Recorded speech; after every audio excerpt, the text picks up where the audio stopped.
rediscover it, as the popular story goes, Mu's work at Angkor Wat would stimulate mainstream study of the site. And from the very start, what this research uncovered was astonishing. As archaeologists flooded to Angkor Wat in the late 19th and early 20th centuries, they quickly realized that what they were dealing with was no less than the largest religious complex in the world. Far more than just its seminal lotus bud towers, which rose 200 feet above the surrounding landscape, Angkor Wat was an entire complex covering an area of more than 400 acres, the size of 300 American football fields, and surrounded by a moat stretching nearly a mile by 3/4 of a mile. Within this complex were numerous smaller temples, alongside cross-shaped terraces and connected galleries, massive pillars and statues, all covered with unbelievable stone carvings depicting scenes from Hindu mythology, the conquests of an empire, and the natural world. Together, the complex had been constructed from something like 10 million individual stone blocks weighing up to 1.5 tons each, brought to the site from a quarry some 25 miles to the northeast. The more researchers looked, the more incredible details they found, including a surprising level of advanced architectural understanding, which had allowed Angkor Wat to remain standing for centuries. The massive moat, for one, was not just a barrier protecting the complex, but an architectural feature specifically designed to reduce the pressure pushing outwards from the enormous accumulation of stone. Without this moat, Angkor Wat would have collapsed many years ago. Moreover, in the jungle region where Angkor Wat was built, the ground swells and shrinks yearly during flood and drought seasons. To combat this, Angkor Wat's builders diverted water to alter the underground water table and the composition of the earth beneath. All right, we're joined with the Tao of Frankie. Good day, Frankie. And Bob John, much love, brother. Thank you so much for your generosity and support. Same with shout out to you as well. Holistic Media India. Thank you for your generosity and support. Terran Earthling, the machine lies. Two legends lurking in the chat as Daniel Foster and Tartarian Truth also, and Old World Florida. All of you, if you'd like to join, as soon as this video is done, I will open it up for live chat or panel, and I'll keep it going the entire time on the BurnEye channel. And what I'm also going to do is I'm going to end it when we open up the panel on the Crypto Alchemist current stream, but I'm then going to immediately restart it again as the panel as a new stream on Crypto Alchemist and relaunch it and see if that actually helps in the algorithms having a second different one. Regardless, it's a whole new video for everyone in the panel. But look at this here, and like that temple, those are massive fractal antenna arrays. Like they're ridiculous. And I'm going to shut up and finally let this other 20 minutes of this play, because I really hope the title of the hydraulic city and advanced technology gets explained in this, because it mind blown earlier when I found out that it still has operational island temples that are floating islands that also rotate along with they move with like the sun, and I think it's the equinox solstice that they didn't get the full on it. Do you know what I'm talking about, Frankie? Did you catch it on the first parts? No, I did not. I can't wait to see that. All right. Let me bring up something really quick. Just an idea. You know how the plasma channel guy says that, well, he puts the dude puts a hairdryer in distilled water and it just doesn't do anything, and he puts his hand in? Yeah. So it seems to me that rainwater would deactivate these buildings. So what if we took these obelisks and depending on the environment and Also, with the air possible pollutants, like first you have dust, but secondly, you have possible acid rain. Now you have spraying, you have chemicals, you have all sorts of different possibilities. And you just reminded me of an article on, I think it was RT that published it, but no, it was Zero Hedge. Zero Hedge. That it was the EU or some government in the world complaining to the UN about countries using geoengineering irresponsibly, and that they were releasing these nano metal materials in high up in the stratosphere to reflect light in the sun, and that it actually creates all sorts of other different effects that fuck up the other side of the world, and that it was officially brought up in the UN by an official EU country. And HVAC, HVAC Alex, bless your soul. Thank you again for the continued support and generosity twice now. And we have been going for a full 7 hours. So this is one heck of a marathon stream, and thus why it's going to be essential to cut it off and restart it on Crypto Alchemist, but it's going to just keep on going on BurnEye. I'm going to put it back, and let's learn about macro terraformed, super advanced yet and giant like size, hidden from the West until they I guess pretty much had to show it off or expose it. Speaking of hydraulics, the Great Pyramid, the King's Chamber, the floor is not attached to the walls, like it's an elevator. Kind of weird, right? Think if you were to fill these things with salt water. I know what you're talking about. Actually. Yes, yeah. Like it's insulated as from essentially gyroscopically, but through it's weird.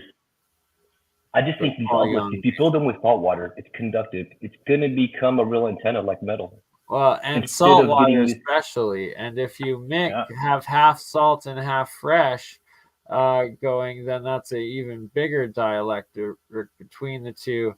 But salt water straight up is an electric or electrolyte, and conducts electricity exponentially. Right. And Bernie, would you say that the MonoAtomics are a superconductor? Meaning, I've heard that maybe 100%. Before. Yes. So, which is the ultimate conductor of electricity with no heat, no resistance. So what if you filled it with monoatomic colloidal silver and gold water? Maybe they did. Maybe these things are all still active if we just revamp them. I don't know.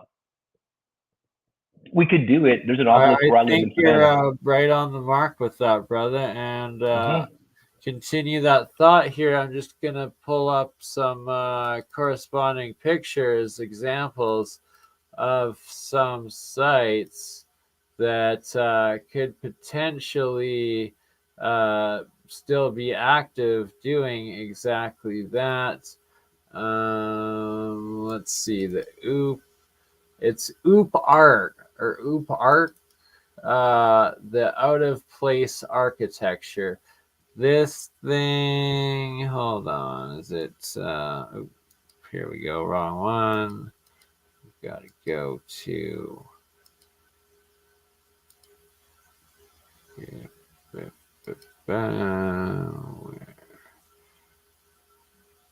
what? Why didn't it open? There it is. It's just super, super slow. I'm running a potato. Is it?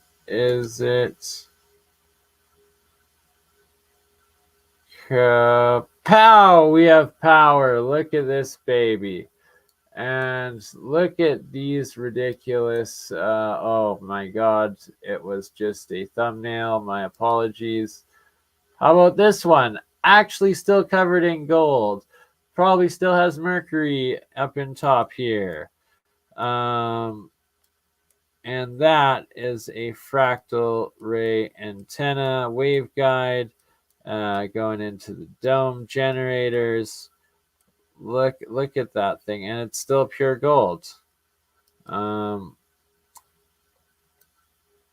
This thing is just too insane. We're gonna have to do several episodes just breaking these babies down. Well, that's a little bit too woo-woo for today. What the freaking heck was that? Is that real? I just noticed that. No, that's got to be from a movie. I think that's from a movie. Use your always discernment, always, right? But this ancient sketch, I think a lithograph, maybe, supposedly something that was between a drawing and a picture. Look at this thing. It is a multi-step fractal pyramid, but also these, what are they, stupas, or I forget what they're called, but it's nuts. It's insane. It's a macro, instead of indented satellite, it's like outdented Earthlight, maybe.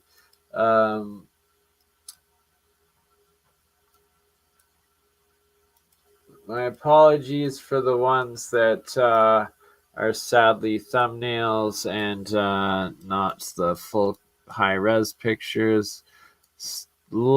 Just literally days upon days of work going through the tens of thousands of images and photos and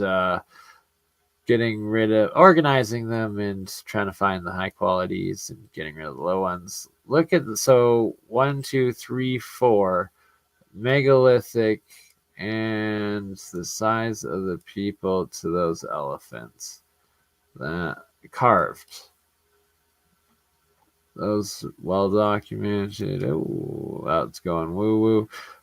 Shout out to Paul Cook. Hopefully, he did not get abducted by reptilians in Malta today. True story. Legend of Hyphosogium. This spot we're looking at right now. That is several stories of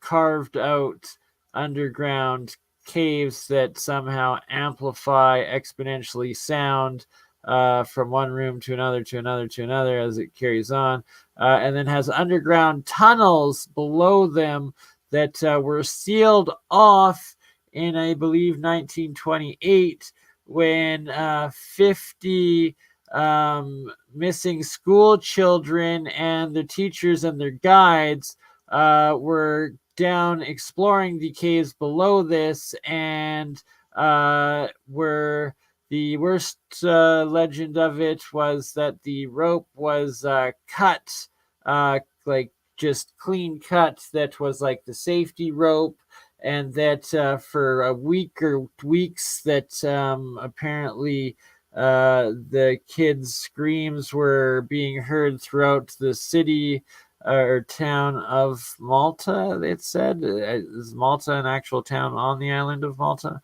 Wherever the Sophiagium or Hyphagium is, and that there was also a story that there was black hooded like priests or something, a procession of 3 of them or something, that the tourist group came upon, and that they like took off their hoods and like they had elongated skulls and they like shrieked or something like that. And then like I guess the legend goes that it like they took control of the kids, was like that another one of the stories. And then there's the stories of the reptilians also occupying below these in these underground tunnel caverns and cave cities that are documented to be in the legitimate minimum 7,000 years, more likely tens to 20s thousands of years, if not much, much older, and that they are pre-cataclysm, and that this spot right here, the Hypogeum, 30,000 humanoid or hominid skeletons originally discovered and removed from this site, this like actual room right here, when it was first found and excavated. And why was there 30,000 skeletons of humans in there?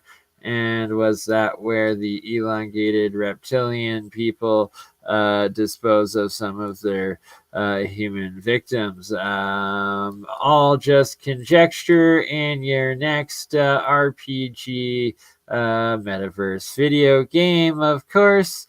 Shout out Paul Cook 14 hours ago in Malta, in one of the main Starfort, the three cities or whatever the heck. He did a live where he found a new, not boarded up, not covered up entrance, and that it was staircases way down in, and that he himself had just been reading the actual others' accounts of the reptilian reportings of the underground reptoids in Malta before going in, and seemed legitimately a little freaked out. And, well, he went in. Of course, it lost signal about 1 or 2 turns into the cave, but you saw it went down a whole way. Nothing from him since. Hopefully he is okay and, comes out with an epic video, or that if he did get murdered, eaten, and abducted by reptilians, that his GoPro somehow surfaces and that we will at least see Paul get eaten by a reptilian. Disclosure can finally happen through Paul. He can be the ultimate disclosure martyr for Maltese reptilians. That's worst case scenario. Hopefully, instead, he just catches a couple of them on camera.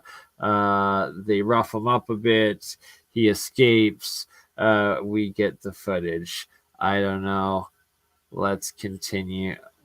I got way off topic there. What was I originally trying to show? There's just so much. The out of place artifacts, the macro structures. That's what we were going for. The macro circuits and the still working. Shout out Praveen Mohan, who's also covered Angkor Wat. He's actually gone on site there several times, made actually world first discoveries of the places. So these are just absolutely nuts. What do they actually function as? Look like very complex machines.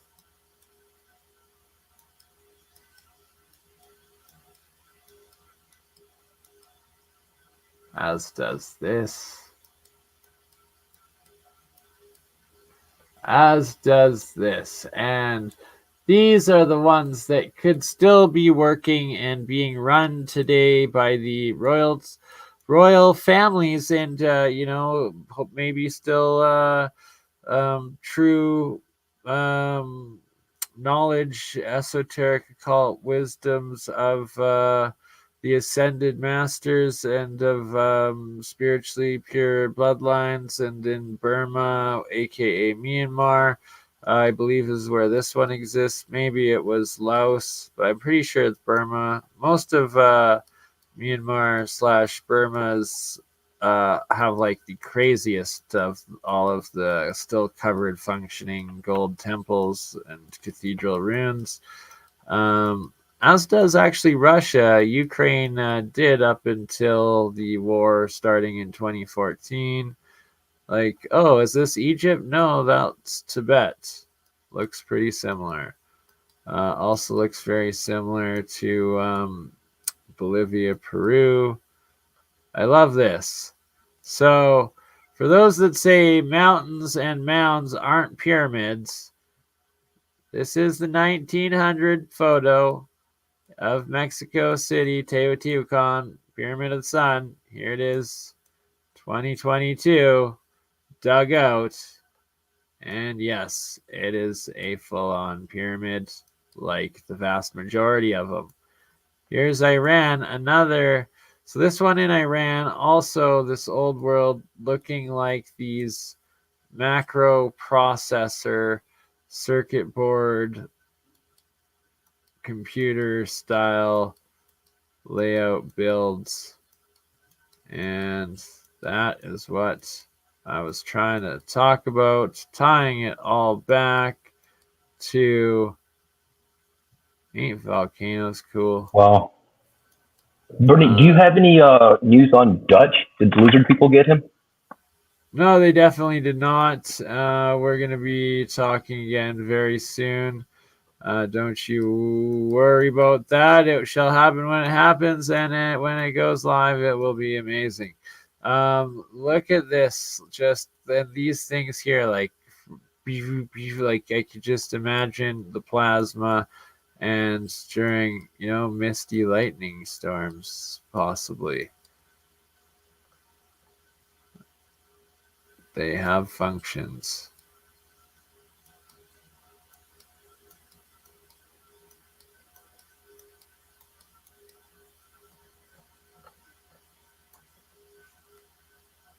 Cathedral or cathode rod, and workshop or worship. No, workshop of the cathode drill. Much love, Joe. Cool. It did. Thank you. Canada Day was excellent, and wishing all my American brothers, sisters, and self-identifying porpoises and dolphins out there a happy 4th of July Independence Day tomorrow. And on that note, we shall all I still want it. Here we go. Look at this. That is still gold. That thing could still be functioning. That looks like an inversed giant satellite dish, but also an antenna array, but also a bell, a giant golden bell. That's a lot of macro technology, energy harvesting all at once. Even just the morning dew rolling off of. See, look at this. That is gold. Frankie, you're missing out here, bud. All gold. And here's the thing. If you don't know physics and engineering, electrical engineering, antennas, and specifically fractal array antennas, where it is able to keep the electrical charge or the field or something, you have to have a segment and then a full circle around in the other 90-degree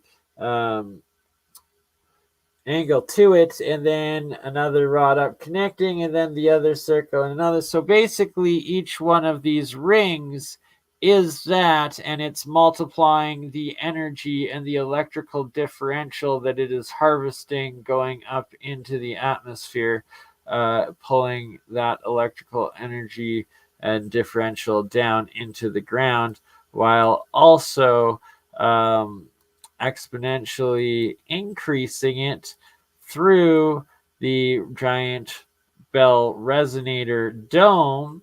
And again, you have your concentric ring circles with that fractal array antenna passing that electric charge down more and more and more on a larger scale, full gold.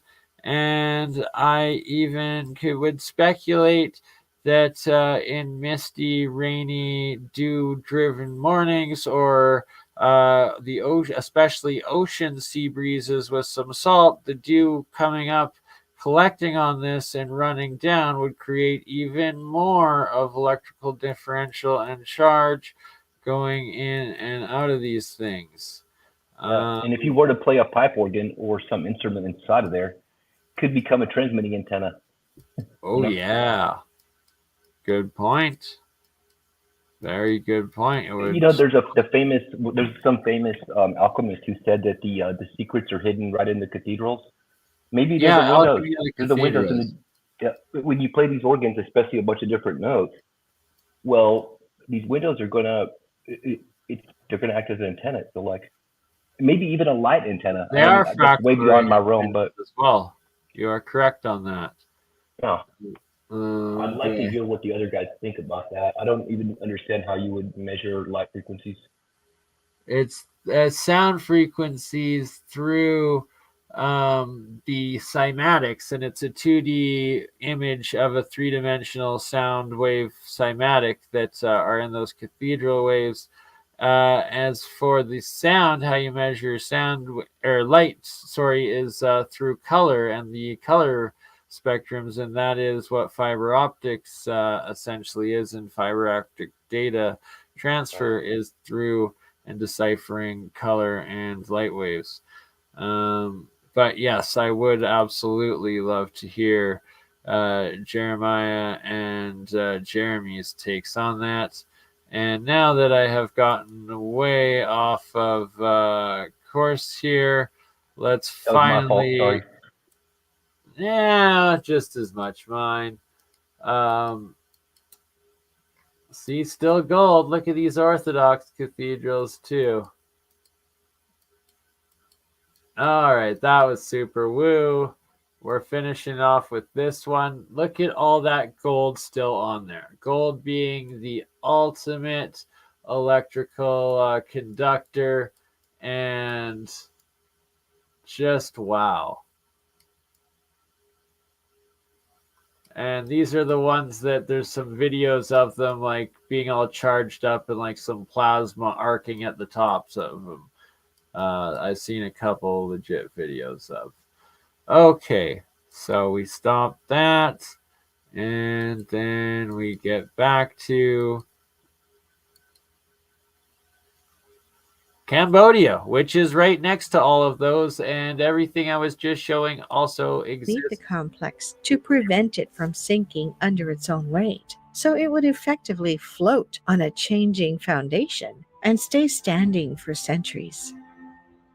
At the same time as researchers were uncovering the incredible features of what Angkor Wat was, they were working to construct its history.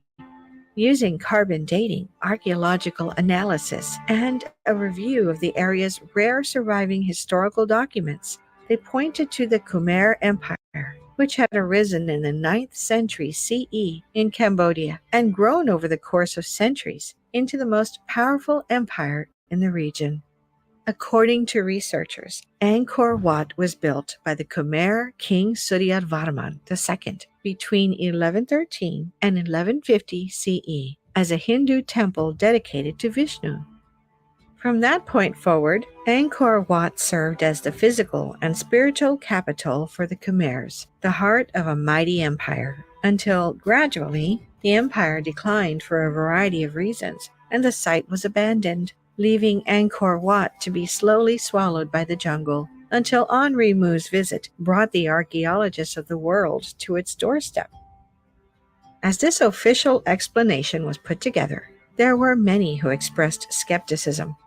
How, some wondered, could the Khmers have built Angkor Wat in only 37 years, as researchers were suggesting, without the aid of modern technology, when at the same time, Europe's great powers were taking centuries to build their famous cathedrals? One estimate concluded that if the Khmers had worked from sunrise to sunset every day for 37 years, they would have had to have quarried, transported, cut, and placed 1 ton of stone every minute, uninterrupted, for 37 years in order to complete the task. To many, this clearly seemed impossible. Elsewhere, others asked, if Angkor Wat was built by a great empire which spanned for thousands of miles and maintained power for centuries after building it, then why was it so unique in the region in both design and size? If the Khmer Empire had built Angkor Wat, would they not have copied its design elsewhere in their massive empire? Yet across Cambodia and neighboring countries, no other structure looks anything like Angkor Wat. Further, nothing else across the region compares to Angkor Wat in size.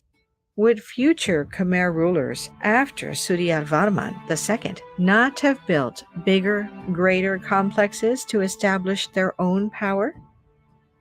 By the mid-20th century, mainstream science had declared the case closed.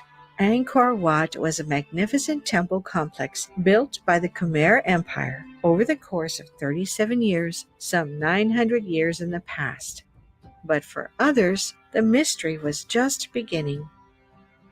It was not until the 21st century, more than 150 years after Henri Mou first stimulated widespread interest in Angkor Wat, that the true depths of this mystery would finally be revealed. Since the emergence of the official explanation about the Khmer Empire and Angkor Wat, researchers have tried to learn more about the empire and the civilization it supported. Yet, for decades, they made almost no progress. The problem was that the area around Angkor Wat is remote and covered in dense jungle, making on-the-ground archaeological work almost impossible. Moreover, the area's historical records are virtually non-existent due to centuries of conflict which have destroyed archives and a hot, humid tropical climate which has long since deteriorated the palm leaves on which records were written on. But that all changed in 2012, thanks to archaeologists Damien Evans and Roland Fletcher. That year, the two men led a project which would use a type of advanced airborne scanning known as light detection and ranging, or LiDAR scanning, to see through the jungle around Angkor Wat. For weeks, teams took daily helicopter flights over hundreds of miles around the complex, using LiDAR to fire millions of laser pulses at the jungle below. Sensors in the helicopter would then pick up the reflection of the lasers from the jungle floor, allowing researchers to map the unique features of the terrain. What they found shocked them and sent the archaeological world into a frenzy. Angkor Wat was not originally located in the middle of a jungle, as it is today, but rather sat in the center of a huge, low-density urban area. There, hidden beneath the jungle, were the remains of a massive network of roads, residential areas, and shrines, canals, and dried-out ponds, alongside thousands of rice fields surrounded by low, narrow banks. In fact, the network stretched for more than 600 square miles, making the urban area, the words of National Geographic, the size of modern-day Los Angeles. No less than the largest settlement ever built in human history before the Industrial Revolution. Within this area, researchers concluded a population of nearly 1 million people would have lived. This was an astonishing find, a mind-blowing metropolis far beyond anything anyone had imagined had existed in the area. Damien Evans asserted that the research had data in only a few weeks, and yet, as LiDAR research continued, the details about this lost metropolis got even more staggering. In the 1950s and 60s, a French archaeologist named Bernard-Philippe Groslier used aerial archaeology to attempt to reconstruct the ancient water system of canals which surrounded Angkor Wat and fed its enormous moat. His work revealed a system of such complexity that Groslier dubbed Angkor Wat the hydraulic city. But it was not until Evans and Fletcher came along in 2012 that the full mind-blowing scope of this water system became clear. Using LiDAR, they mapped the water system across the entire Angkor Wat urban area. Incredibly, researchers mapped extensive hydrological systems which managed, stored, and dispersed.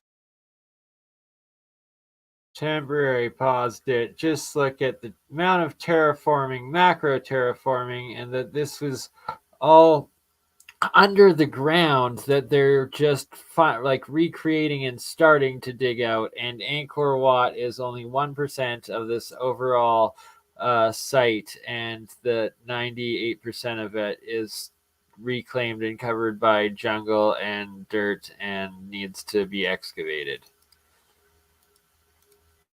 First water from 3 separate rivers and a nearby lake across the entire urban area.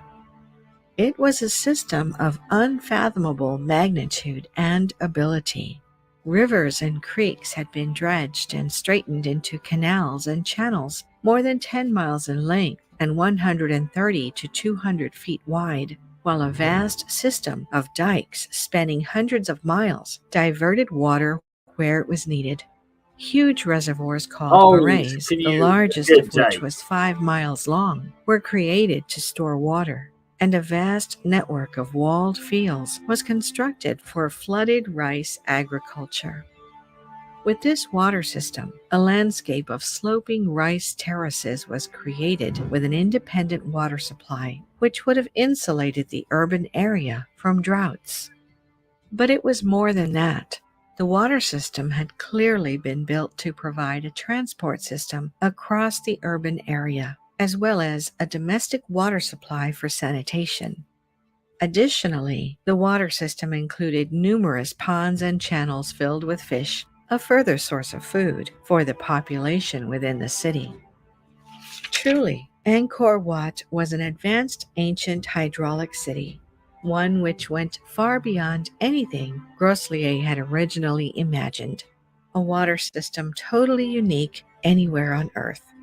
And yet, even this was not the most mind-boggling thing researchers discovered about Angkor Wat. While researchers like Evans and Fletcher were looking closer at the region around Angkor Wat, revealing the secrets of a massive urban area, at the same time, others were looking for secrets within the Angkor Wat complex itself. As this took place, findings began to emerge which showed that Angkor Wat had been constructed with shockingly detailed astronomical and cosmological considerations. To begin, the entire temple complex had been constructed to represent the universe in Hindu cosmology. At the center of this universe is the cosmic mountain of Meru, represented by Angkor Wat's central and tallest lotus bud tower. The enclosure wall around the main temple represented the mountains at the edge of the world, while the moat represented the cosmic sea from which life began. In this way, anyone entering Angkor Wat would go through a terrestrial version of the sacred progression to enlightenment in Hindu mythology. From crossing the cosmic sea, the starting point of one's journey to enlightenment, through obstacles one must overcome in the sacred mountains, finally to Mount Meru and the achievement of enlightenment. It is an amazing thing to create the heavens on earth using millions of tons of stone. But it was not just Hindu cosmology which made its way into the construction of Angkor Wat. There were a number of advanced astronomical details as well. Visitors realized that if they were standing at the entrance to the complex, the sun would rise perfectly over the central lotus bud tower on the equinox. But indeed, it went much further than that. Perhaps the most famous piece of art in the entire Angkor Wat complex is an enormous 160-foot-long carving which depicts the Hindu story of the churning of the ocean of milk from the Mahabharata. In the carving, there are 88 gods and 91 demons, all life-sized, pulling at a rope attached to a central churning pivot with Vishnu sitting in the center. On its own, it is an amazing piece of art. But archaeologists like Eleanor Monica have pointed out that the carving and its placement within the complex were not an accident. Rather, the carving was situated to act as a sort of giant calendar, counting the days between winter and summer solstices. The churning pivot in the middle of the carving, where Vishnu sits, represents the spring equinox, while 91 demons to one side represent the 91 days from equinox to winter solstice, and the 88 gods on the other represent the 88 days from equinox to summer solstice. As the sun moved across it, the carving would effectively count the days of the year. Similar to what they did with Hindu cosmology, the builders of Angkor Wat also inserted references to the movements of the sun and moon directly into the measurements of the complex. Consider the central tower's topmost elevation has external axial dimensions of 189 cubits east-west and 176.37 cubits north-south. Add these two numbers together and you get 365.37, almost the exact length of a solar year. Moreover, the central tower of Angkor Wat has 9 inner chambers, each with a total dimension of 27 cubits in the north-south direction and 28 cubits east-west. Why is this important? Because the moon's orbit takes 27 days, during which time it will appear to move through 27 successive regions of the sky. In Hindu cosmology, these regions are called lunar mansions, and depending on context, there can be either 27 or 28. In other words, while the top of the central tower reflects the orbit of the sun, the chambers beneath reflect the orbit of the moon. Put simply, between cosmological and astronomical implications, the entire Angkor Wat complex was built to be an expression of the greater celestial order. While many ancient sites have similar characteristics, rarely are so many seen in one place with such detail. Was the Khmer Empire really this far ahead of what historians imagined was possible? There is another thing. One final detail about Angkor Wat's alignment, which must be mentioned. It has been shown that all the buildings in the Angkor Wat complex are perfectly aligned to the 4 cardinal points on the compass with a GPS level of precision. If Angkor Wat was built by the Khmer Empire some 900 years ago, how could this have been possible? No compass in existence at that time would have allowed for such a level of precision. Take a step back and look at everything together about Angkor Wat we've discussed so far. The astonishing level of building using millions of stones. The advanced water system spanning the largest pre-industrial urban area on Earth. The detailed astronomical and cosmological precision in design and layout. It is clear that Angkor Wat is one of the most astonishing sights on Earth. But in fact, it is not only when you step back that things are astonishing, but indeed when you step closer. Since it first entered public consciousness in the 1860s, one of the things which has always amazed people most about Angkor Wat is its carvings. Simply, they're everywhere, on the walls and pillars, doors and ceilings, even on the outside of the buildings. Although Angkor Wat is the largest temple in the world, every inch of it is covered with carvings, even on places no one will even be looking at. Some of these carvings are huge, like the churning of the ocean of milk, while others are often so small that they can barely be seen unless one looks closely at their intricate detail. Throughout the complex, there are more carvings than one person could possibly hope to examine in a lifetime. But as different people have slowly started to look through these carvings more closely, they have begun to notice some which are extremely bizarre. One such person is independent researcher and noted YouTube personality, Praveen Mohan. who discovered more than one inexplicable carving during his research at Angkor Wat in 2021, in which he examined in person every inch of the temple. As expected, he found that carvings were everywhere, even outside of the temple, in places where people won't even see the carvings. But there was something even more astonishing. First, there was this carving to the sun god Surya, the personification of the sun in Hinduism. Below Surya, in the carving, are 9 figures representing the 9 planets of our solar system, including Pluto, and their orbit around the sun. It is a beautiful work of art. There is only one problem. Pluto wasn't officially discovered until 1930 and cannot be seen without a high-powered telescope. In fact, Neptune, the 8th planet in our solar system, was not discovered until the 1840s, while the 7th planet, Uranus, was only first noted in 1781, each many centuries after Angkor Wat was said to have been built. How could Angkor Wat's builders have known that there were 9 planets in orbit around the sun? Mohan suggested that an answer may be provided in a different carving, one which depicts an incredible scene centered around the god Indra and a 3-headed elephant called Airavata. At the bottom of this carving is a man who appears to be watching the scene unfold through a telescope.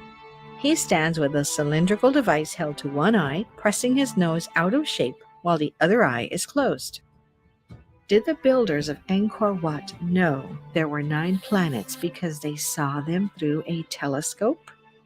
Note that, according to the history books, the telescope was not invented until 1608, almost 500 years after we're told Angkor Wat was built.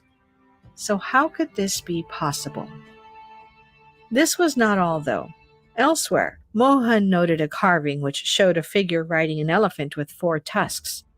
While some wrote this off as a depiction of a mythical scene, Mohan and others have pointed out that 4-tusked elephants did actually exist 2 million years ago. And in fact, fossils of these 4-tusked elephants have been found in Southeast Asia, close to Cambodia. Could the builders of Angkor Wat have been aware of these animals long before fossils were officially discovered? And if so, how? Something even more bizarre was noticed by other researchers in the Temple of Angkor Thom, a smaller temple less than 2 miles from Angkor Wat, which was a part of the greater Angkor urban area. There, a carving appears to depict a Stegosaurus dinosaur. To put 4 tusks on an elephant, an animal people in the region were well aware of, is one thing. A dinosaur is quite another. How could the builders of Angkor Wat have known about such an ancient creature? As inexplicable carvings like these have increasingly been found, many have begun to ask questions. Is Angkor Wat really 900 years old, built by the Khmer Empire? And if so, where did they get all this advanced knowledge of building and hydraulics, of astronomy, of animals long extinct? Is it possible that the Khmer Empire did not build Angkor Wat at all? And if they didn't, then who did? Could a civilization predating the Khmer Empire have actually been the true builders? And if they were, where did they go? And what else did they know? In 1934, a team of archaeologists led by Jean Comey were conducting research in the main chamber of the central tower of Angkor Wat when they came across a well set into the foundation beneath a large statue of the Buddha. The statue was not an original build, but had been added by generations of Khmers after their empire converted to Buddhism, and it appeared to have been built to intentionally obscure the well. But why? Comey and his team slowly began to remove the centuries of debris which had filled the well, discovering as they did that it sunk far deeper into the ground than they'd imagined. At a depth of 50 feet, they ran into an underground water table which flooded the shaft, but they brought in water pumps and continued to excavate. They were glad they did when finally, at a depth just over 70 feet, they discovered a broken stone box blocking their path, with a strange circular cutout in the top. Within this cutout, they found 65 grams of gold leaf. What could this be, researchers wondered? Curious as it was, Kume and his team did not pursue the question any further.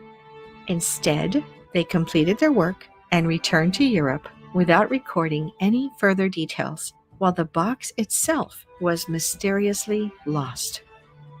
As questions about the secrets of Angkor Wat began to emerge in modern times, some returned to look at the work of Kume more closely, asking questions and putting pieces together.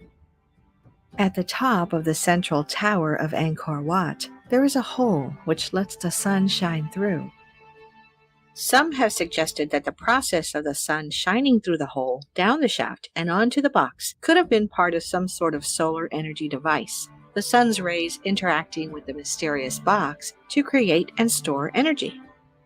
While at first the theory seemed far-fetched, its advocates pointed to an ancient account of Angkor Wat written long before Henri Mu, which appeared to provide evidence of how such a solar energy system could have worked. In 1296 CE, a Chinese diplomat named Zhou Daguan traveled to Angkor Wat during the peak of the Khmer Empire's power, where he stayed as a guest of the Khmer king for almost a year. While he was not the first person from China to visit the place, he was the first to provide a detailed account of the city and its people. Indeed, his seminal work, The Customs of Cambodia, is the only known written account from that time anywhere in the world. Within this account, something incredible is mentioned.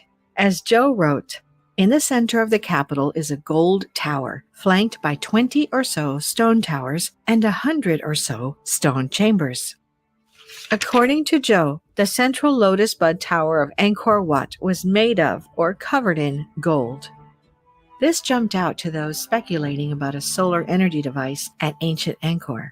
If there was some sort of solar energy device buried within the central tower of Angkor Wat, then there must have been a way to access this energy. Gold is one of the most electrically conductive materials on Earth.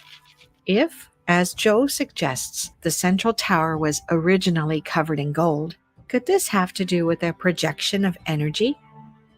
Here, many connected Angkor Wat with the work of famed inventor Nikola Tesla, who, in the early 1900s, developed a device known as the Tesla Tower, which was topped by a large ball of conductive metal and designed to pump the energy of the Earth skyward, where it could be accessed by individual receptors around the world. Is it possible that Angkor Wat could have been doing something similar? Theories of an ancient electrical Angkor were only taken further in 2015, once again thanks to the LiDAR research of Damien Evans and Roland Fletcher. That year, it was revealed that beneath the grounds of the Angkor Wat complex were sprawling structures forming the shape of a giant spiral, some 5,000 feet long. As findings were compiled, Evans and Fletcher were dumbfounded. The giant spiral was unlike anything they'd ever seen before, and they had no idea what it could be.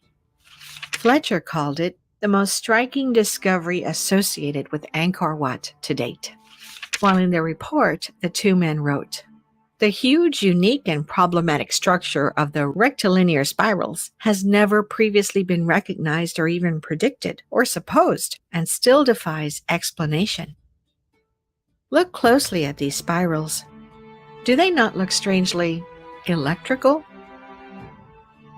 Some are already asserting that these spirals must have been part of an ancient energy system, acting as some sort of power grid, storing and distributing energy.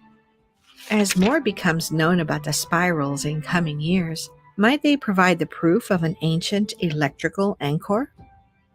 These are the types of questions which lead many to believe that the mystery of Angkor Wat might go much further than mainstream science is currently willing to accept, much further even than anyone imagined. Was Angkor Wat really built by the Khmer Empire 900 years ago?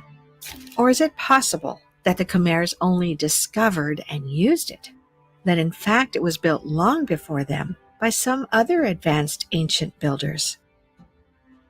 Note that when Joe Dagwan visited Angkor Wat in 1296, he was told by locals that the temple complex had been constructed by a divine architect in a single night. His visit took place less than 150 years after Angkor Wat was said to have been built by the same empire Joe was visiting. If the Khmers had built it, would they not remember that they had? Would they not want to brag about their accomplishment to a foreign dignitary? Saying it was built by a divine builder sounds more like the explanation of a people who discovered a fantastic structure and needed a story for how it got there. Why say someone else built it unless someone else built it? More importantly, if someone other than the Khmers built it, who were they? Did they really know the secrets of not just astronomy and hydraulics, but perhaps of energy generation? Regardless of the answer to these questions, what is clear is this. Even within the official explanation, Angkor Wat is one of the most amazing sights anywhere on Earth. The remnants of a mighty empire and the heart of an advanced urban area constructed by a people with astonishing building skills and precise astronomical knowledge. But maybe it goes further than that. Maybe Angkor Wat was not only the home to the Khmer Empire, but an advanced ancient civilization long forgotten. To this day, research at Angkor Wat is ongoing. You're going to want to stay tuned to find out what might be found. But for now, if you want to further explore the idea of an advanced ancient civilization that predates those recorded by mainstream science and left behind incredible structures which are only now beginning to be understood, watch our video on Nan Madol, the ancient floating city built by giants. Once again, thank you for watching. Make sure to subscribe to our channel if you want to see more videos like this one. You can also click the notification button so you get updated when we post a new video.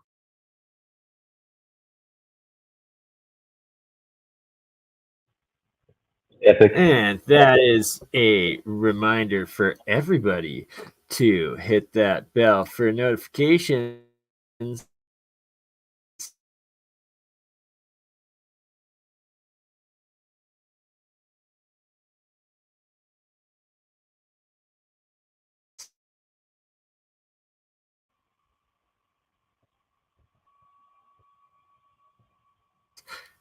And hopefully it becomes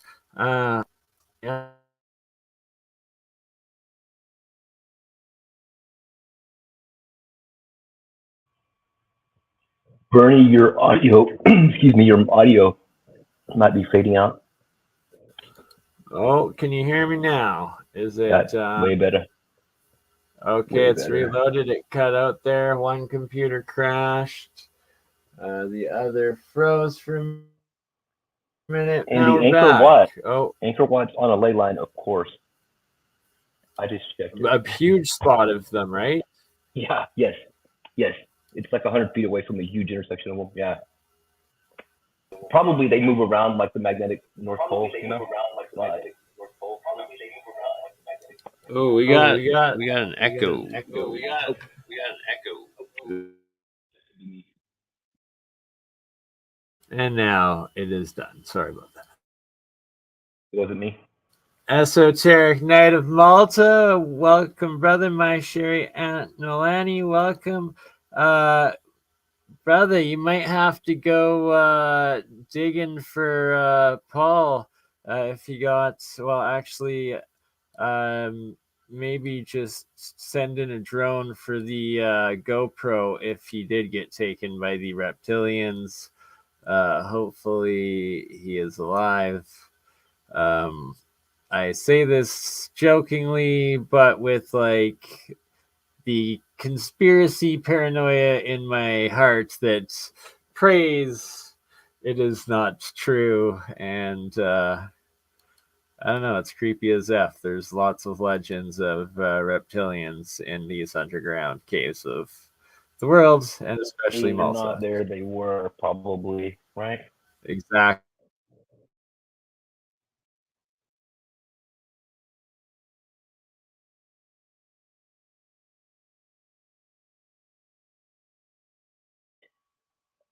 And Malta's right there by the pyramid too.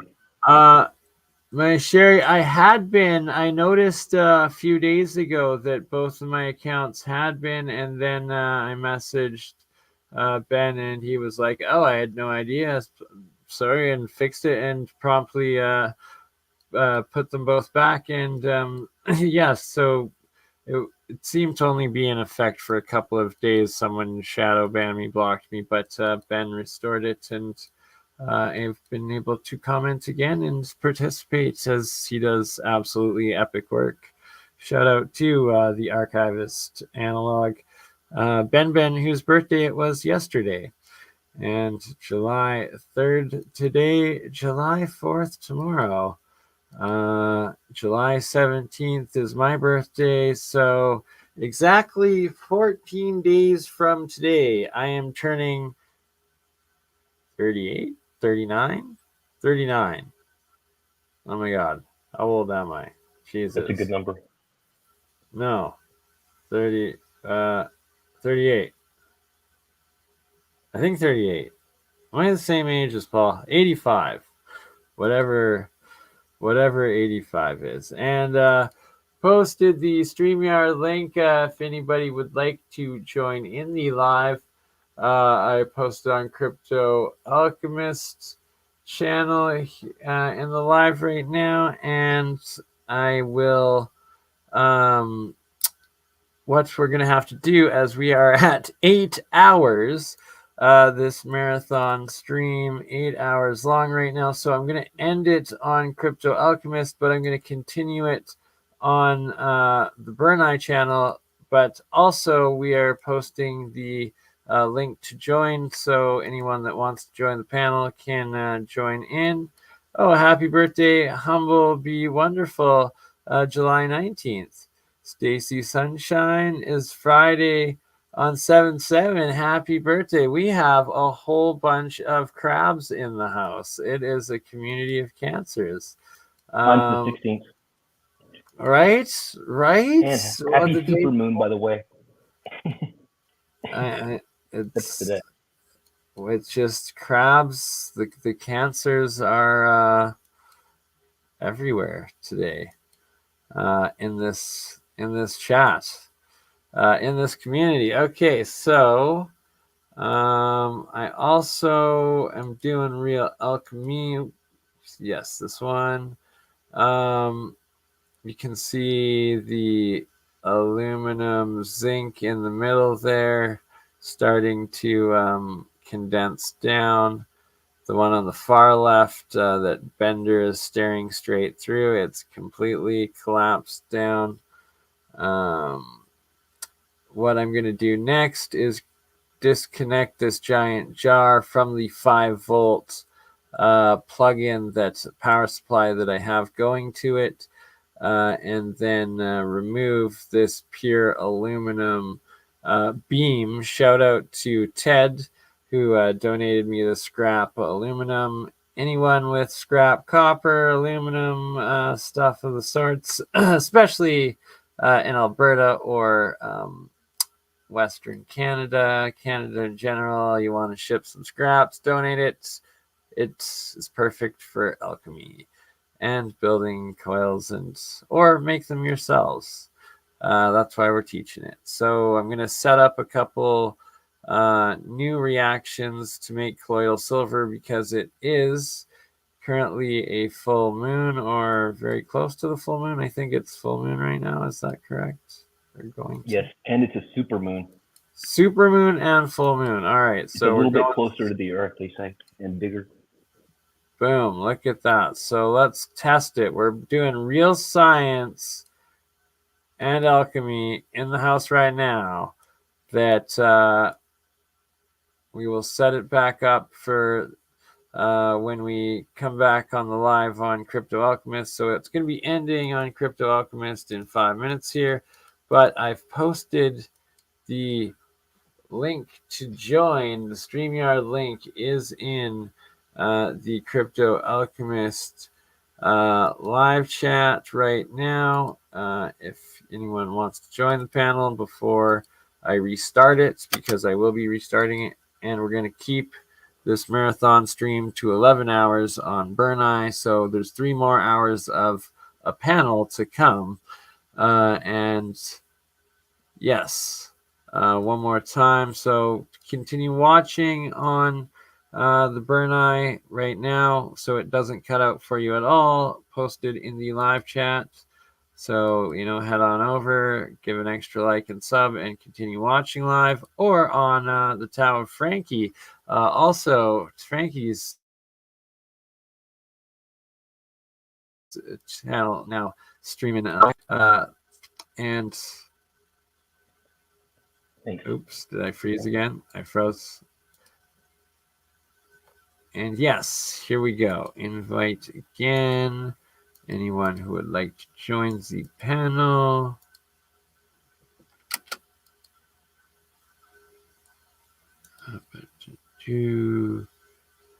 And we need 2.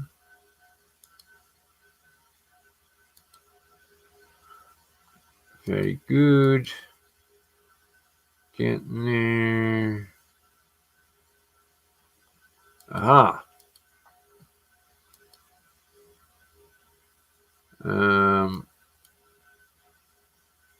Let's see. Is this one better? Yeah, I guess so. So, to finish it off, it was at 7 minutes 57 seconds or 57 minutes and 57 seconds, right as I saw that. We got 2 minutes left before I restart on Crypto Alchemist. So we'll catch you on the other side where alchemy gets done in the garden. Going to do some watering and some hydrogen reactions and start to collect some gas for fuel. And that will be in the part 2.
Here I am. So I ended it on Crypto Alchemist, and then I've restarted it as part 2 on Crypto Alchemist.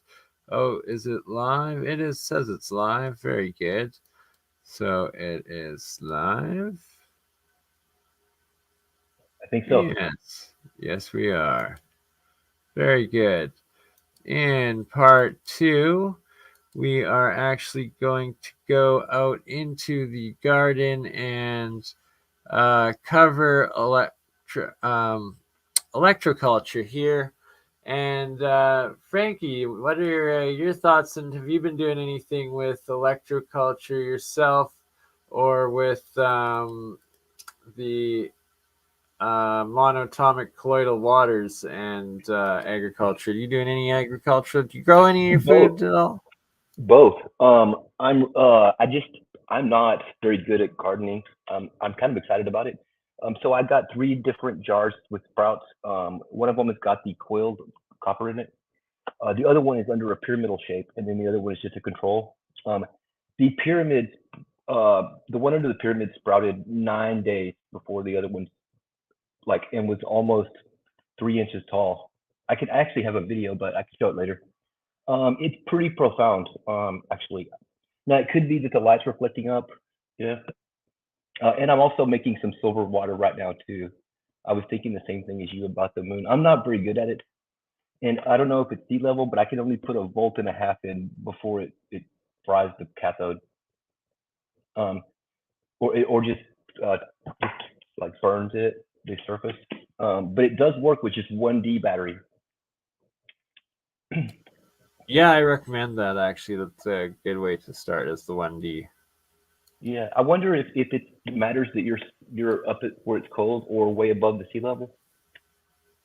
Right, quite possibly. I think you're on something with that. And yeah, I got a quick question for you. freezing's different, all sorts of different pressures. So of course the differential has to be different too. Right. Yeah, you're way ahead of me on this. It's fun though, and it's weird. It has the weird light reactions, like the almost like it's got its own light source, because I have it in a dark closet thing in the back.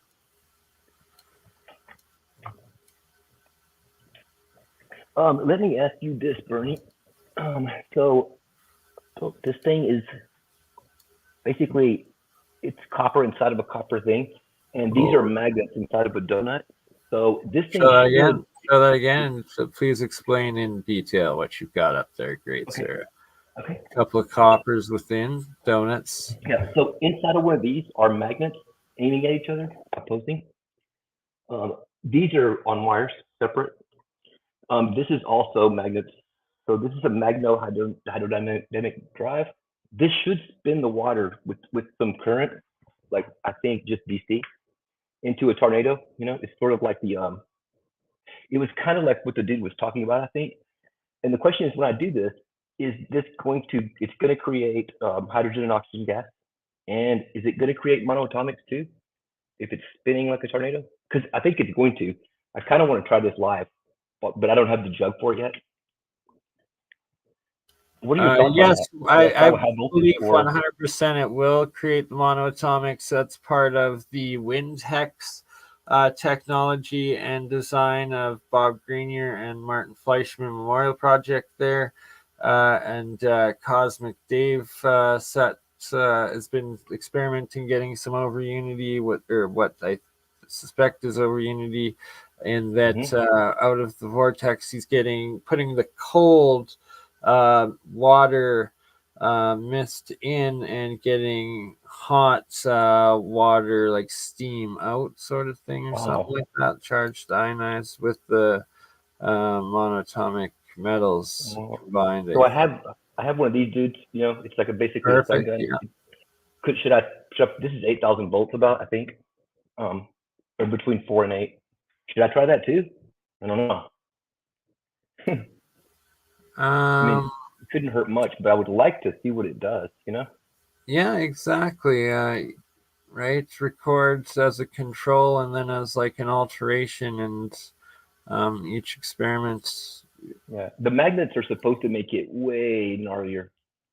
Oh, 100%, especially rotating magnets and magnetic fields. When you start rotating at thousands of RPM, both monatomics and magnetic fields. That is the key to free energy and over unity fields, especially when you have other coil triple solenoids, essentially solenoids around that center spinning magnetic core.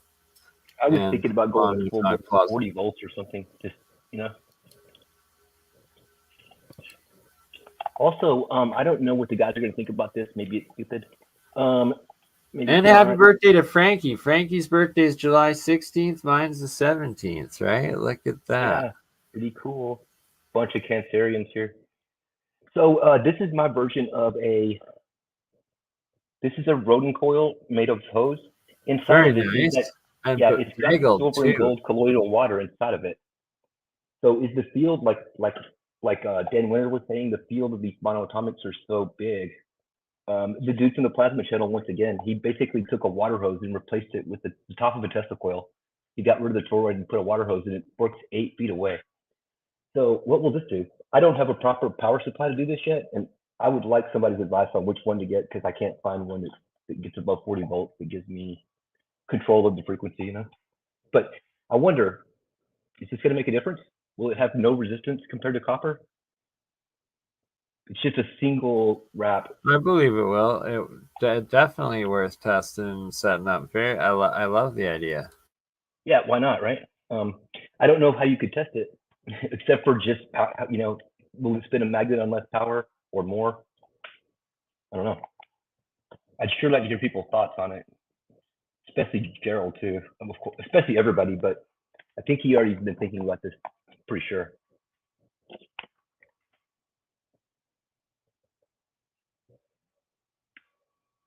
Right?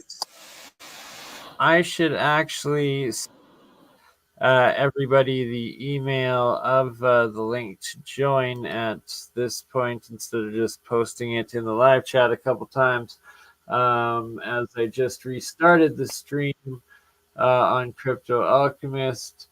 What shall we start it off with?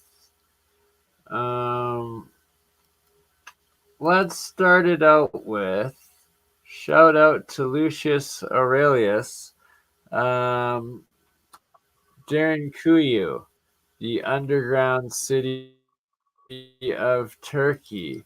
Video out on his channel just came out in the last few hours.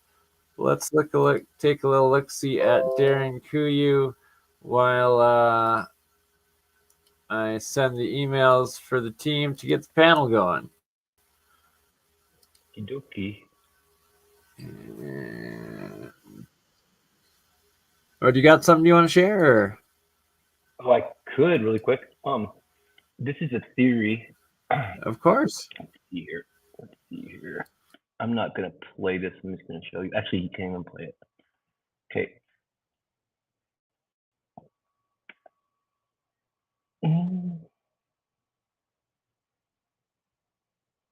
Okay. How come it's not sharing? Hang on. Sorry. Here we go. Sorry, I accidentally clicked on it. You're gonna have to okay. Again, I won't touch it. I don't think this is a light bulb. I think this is a bottle filled with MonoAtomics, and the Lotus is probably some sort of vortex coil. And there's your plasma snake, and this blue force field you talk about coming out when you spin this stuff. This doesn't seem like proper use of a light bulb to me, and these dudes are touching their head with it, which is gonna be hot. I think this is some sort of wormhole device, maybe, or a force field thing. It looks like a snake inside. You and Gerald were talking about that. The plasma snake coming out, and he was talking about the tribes making the cloud that goes up and straight up out of the plasma. And it reminded me that the Jews were, during the Exodus, they were following a tornado cloud that looked like fire in a tornado at night. Kind of the same thing. Seems really similar to me.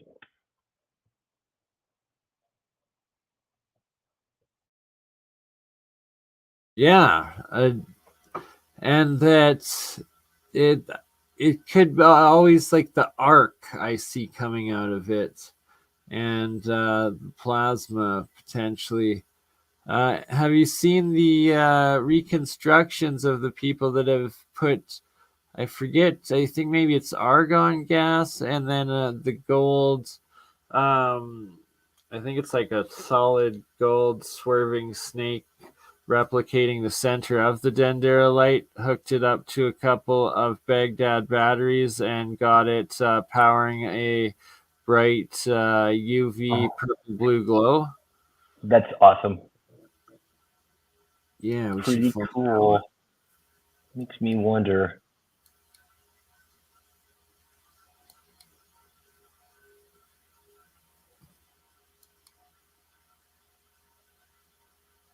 It seems significant that they're putting their head against it, as if they're wanting to, like it's a plasma cloud. They're just wanting to stick their Yeah, head it could be healing. Quite possibly could be healing. The UV plasma tubes, I know, kill like all like bacteria, virus, stuff like that, and then like the HHO, blue flames. None of this is health advice, and I don't actually know this for sure. Never tested it. Not a doctor, but I've seen many examples, supposedly on of people that have shown these devices that seem to cure miraculously when exposed to the blue purple UV hydrogen plasma arc and flame technologies and fields. Yeah, don't try this unless the dude is Never doing try it. this at home. Yeah, he's got to be at least twice as tall as you. Like this is a giant compared to Right? the other That dudes. was another thing I like. I'm glad you pointed that out because I wanted to say it, but instead you brought it up, and that is excellent that you do. And look at this. Actually, is that a cord that is connected to like some sort of controller that guy that's kneeling is the regular human, and then like the Pretty giant much being has like. to be. So this But is a underneath rotary them coil. both I bet too you, is and it's going to spinning a the magnetic ball. batteries. That's Like also there's why the they're tilted batteries that way. behind, but I'm saying like there's also a controller in the Yep. guy's hand. It looks like. Yes. Trippy, right?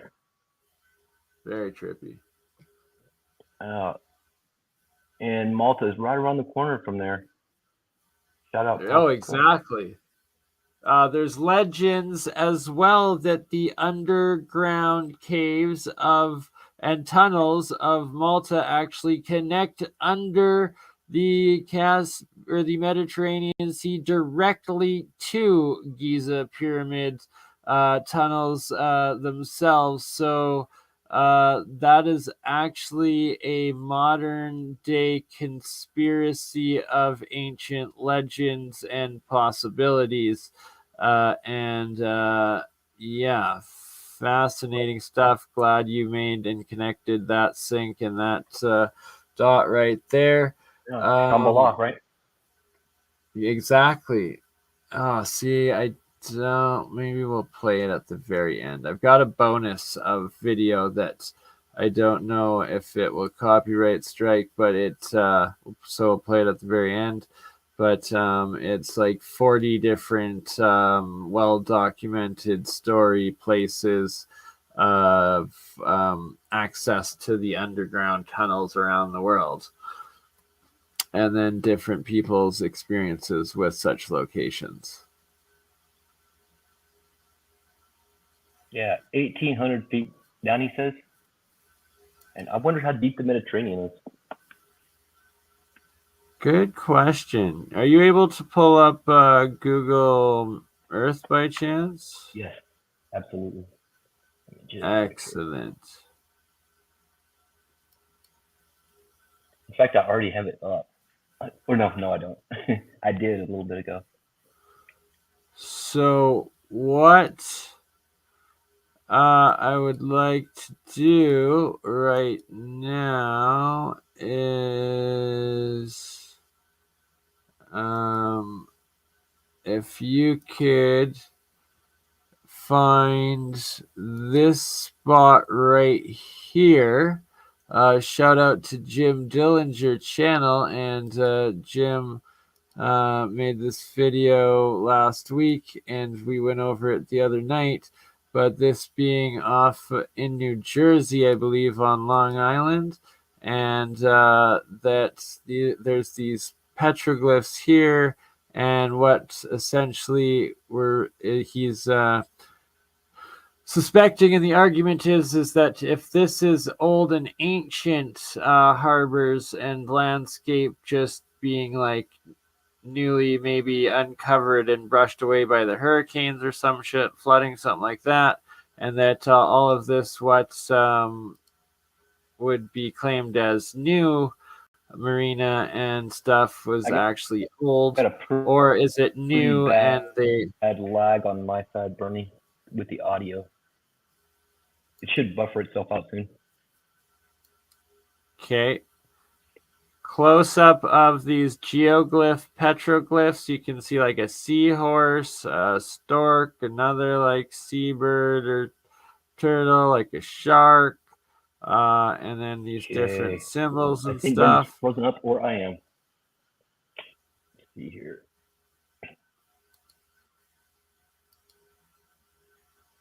Oh, just give this a second. I can hear you fully. Can you hear me fully? It might be because of your Google Earth. Oh, it looks like we lost Frankie there for a second. Oh, we're down to Frankie. Hey, Jim Dillinger, shout out, brother, in the chat watching right now. That's a synchronicity.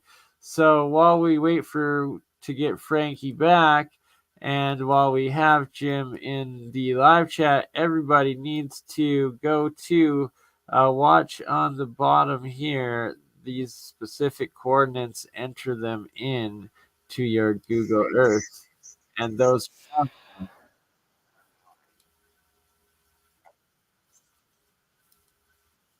Oh, Highlander! There can only be one. No, there can be many of us exploring this. But there can be only one that gets the drone out here first. Oops, need to mute myself. Sorry.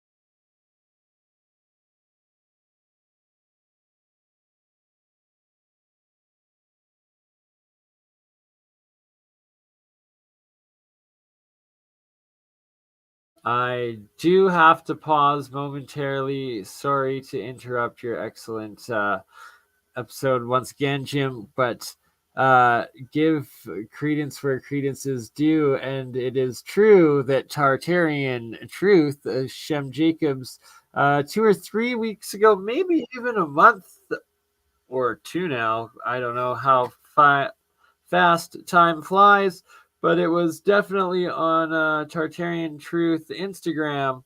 You did like a 2-minute or 5-minute, maybe even 15 minutes. 5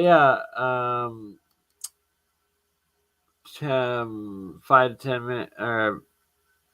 You did a video showing 3 or 4 dendrolite examples around Egypt or glyphs or whatever, portraying them as the lights. I believe we're gonna have to pull that one up. I will send you the link, Shem, if you want to join in and share it. That would be good as well. And hold on here, Mr. Frankie. We're just gonna, while we have Jim in the chat, or yeah, can you pull up?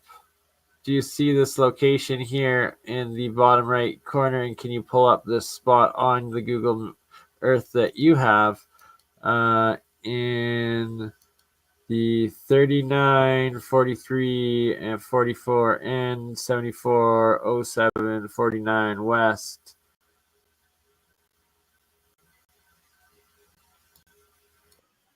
these two lists.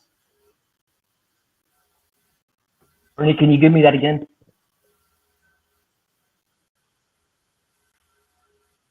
I lost connection for a second there.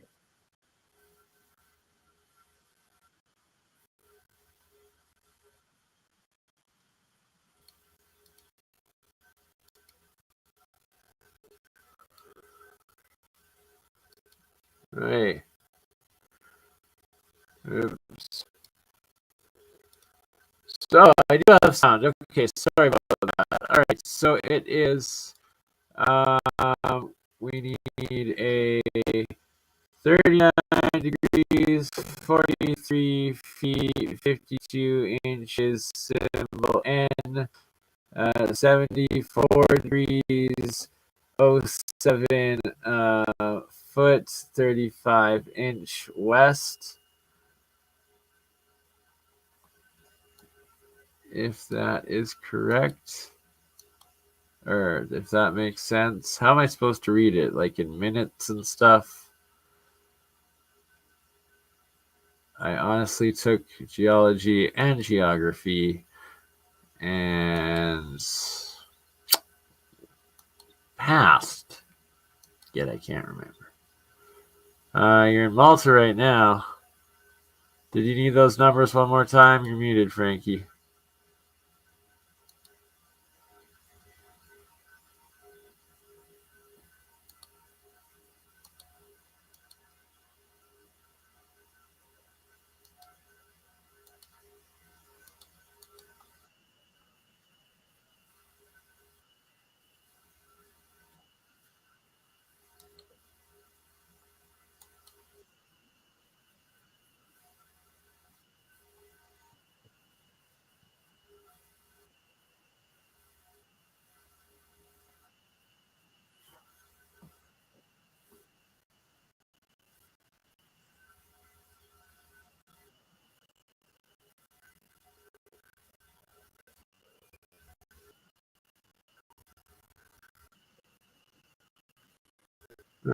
I think it's messing up. I can do this on the side. What is the Okay, sorry about that. So the number is 39 degrees, 44, 1 dash, 0, 7, 2 dashes north, and then 74 degrees, 10, 1 dash, 50, 2 dashes west. Give me a sec here. It's off the coast of New Jersey, I do believe. Okay.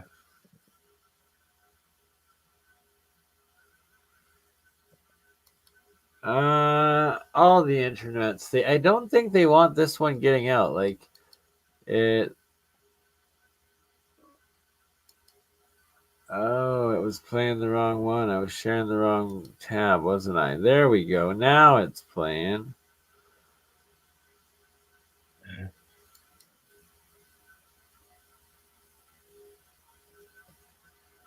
My audio seems to go down, or yours does, whenever I pull up Google Earth. But I'm gonna have it preset in just a sec.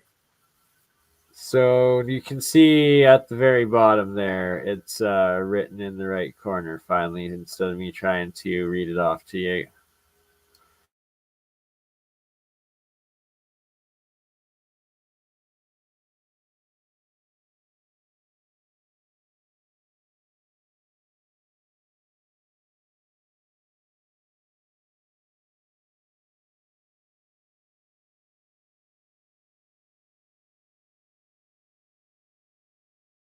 Yeah, right. They clearly don't want this one getting out there.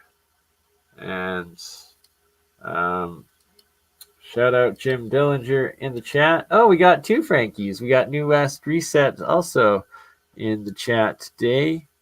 And anybody wants to join in, we are doing a panel now, so feel free to use the link and come on in. We can have 2 Frankies on at once, even. The more the merrier, even better. Exactly. Right? Google Earth just eats up the bandwidth. There you go. You got her. Come on.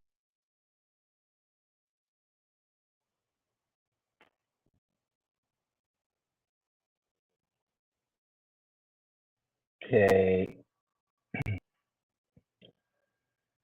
74 here. And 39, so it should be right here.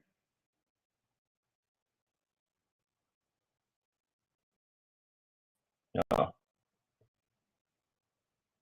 Yes, sir. It should be behind the Big Bay Island or Long Island there, in between Right here the somewhere. two.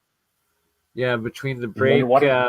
the breakwater that is actually called Long Island, I believe, which looks like one macro-scaled, terraformed breakwater island that was intelligently built at some point. But between that right and here. then the lagoons in between. Okay. Yes, sir. Yeah, you got it. And then just zoom into... Yes, sir.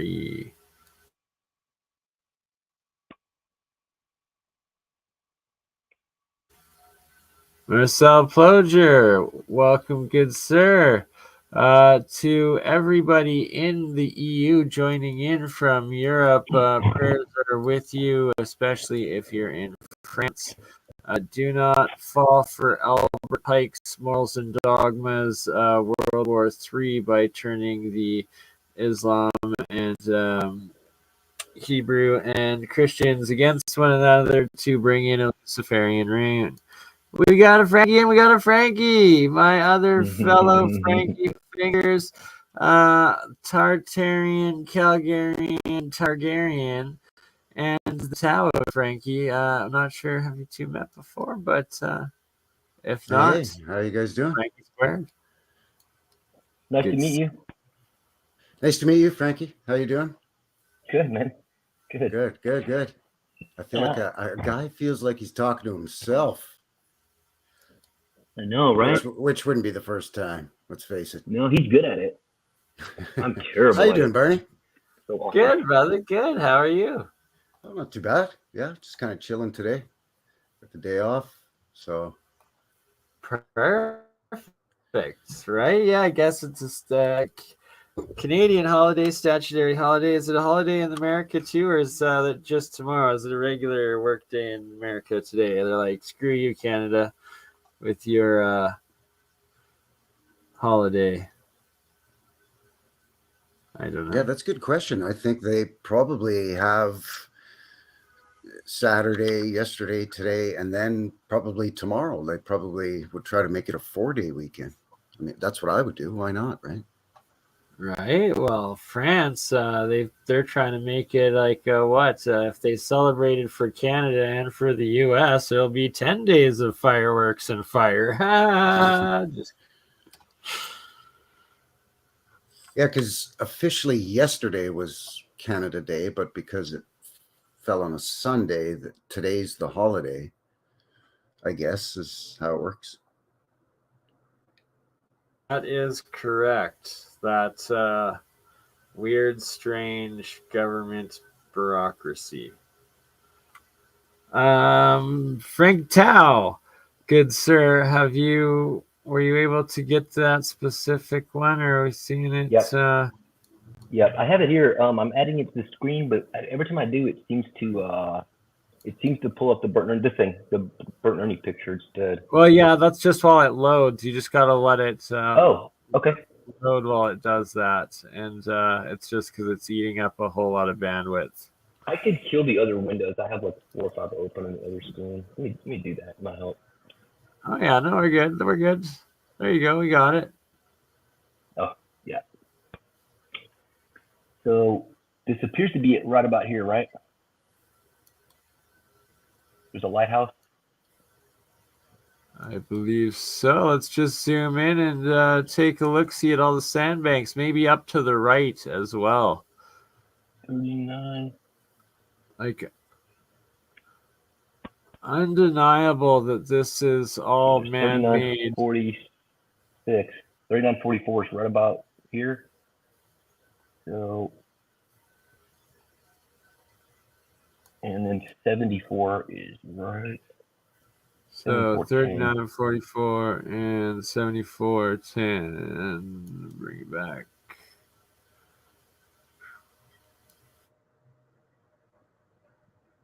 Wait. Away.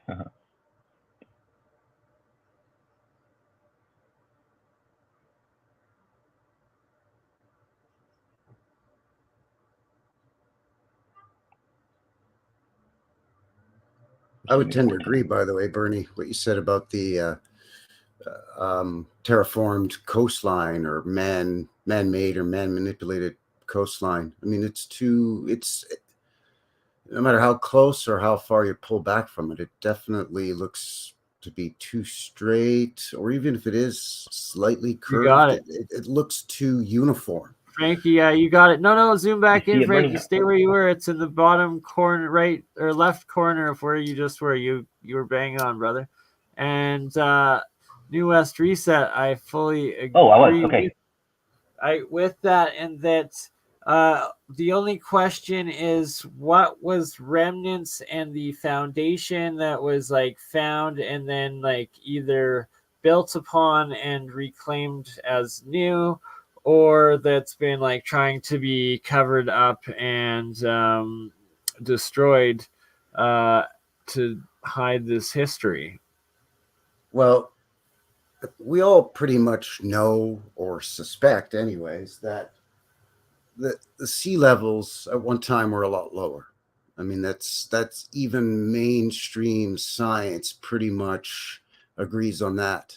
If you go back to, the quote unquote ice age, when a lot of the liquid water was in the form of frozen ice caps. So if you've got a lower sea level, perhaps, and we've seen it from multiple sources, other findings, sunken cities or remnants of sunken cities and pyramids all across the realm underwater, right, off of shorelines. So perhaps this was some kind of wall or structure or embankment that was submerged, but then it was found. So that's what they used as their I guess their sort of baseline to build up with. I don't know. It appears to me to be sand. Most of these are like sand bars. Yeah. So I mean, and maybe then, dredging and scooping up the sand and placing it on top of whatever was submerged. just like modern day island building and terraforming, like the Saudis are doing and like the Chinese are doing in the South China Sea.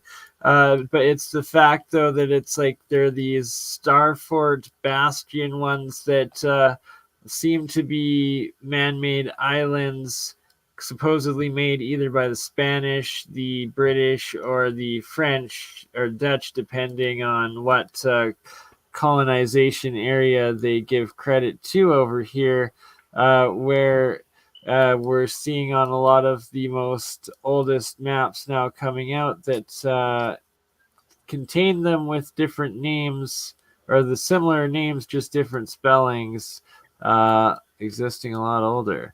And yeah, so Frankie Tao in the four tiles up from the bottom, 4 tiles to the from the far left. If you zoom into that area, I believe you will Here. get them. To Here. the right a bit. Up. Don't move. Don't. Okay. Wetlands view, where it says wetlands view, and then up there a little bit.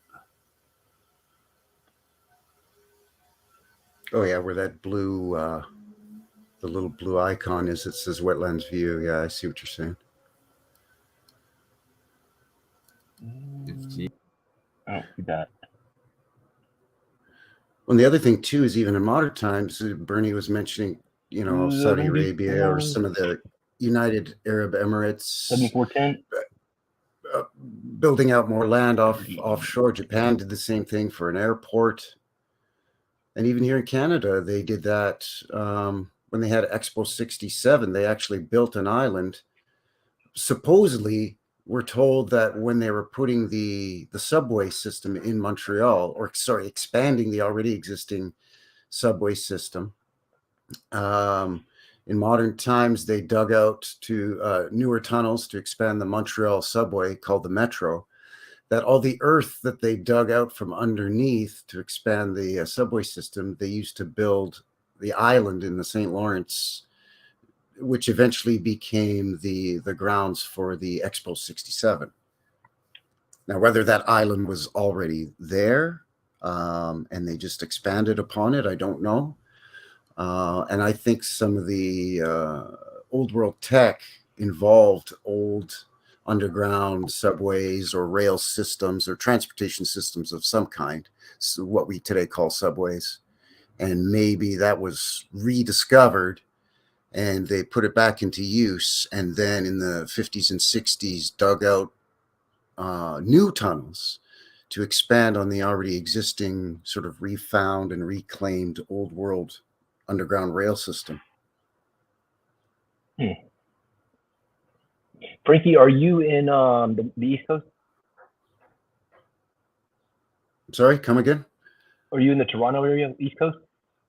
No, I'm originally from Montreal, but now I'm in Calgary. I live in the same city as BurnEye. BurnEye and I are neighbors. We live about, I don't know, 20 minutes from each other. That's awesome. He's my Calgarian, Tartarian brother. Exactly. And we went and even met up, explored the Hart mansion together, and I still got to do an episode of cryptids as the Crypto Alchemist from this epic book Frankie gave me. Oh yeah, have you been digging through that? I have indeed, good sir. It's pretty cool. I mean, there's the standard stuff like Sasquatch and Loch Ness Monster and that, but then there's also weird, obscure stuff that I'd never heard of in that book. I thought it was pretty interesting when I saw it, so I grabbed it. I don't care what anybody says. I know what I experienced. It was a petrodactyl, pterodactyl, thunderbird, something or other, the fuck giant dragon in Drumheller Badlands at 3:30 in the morning that flew over.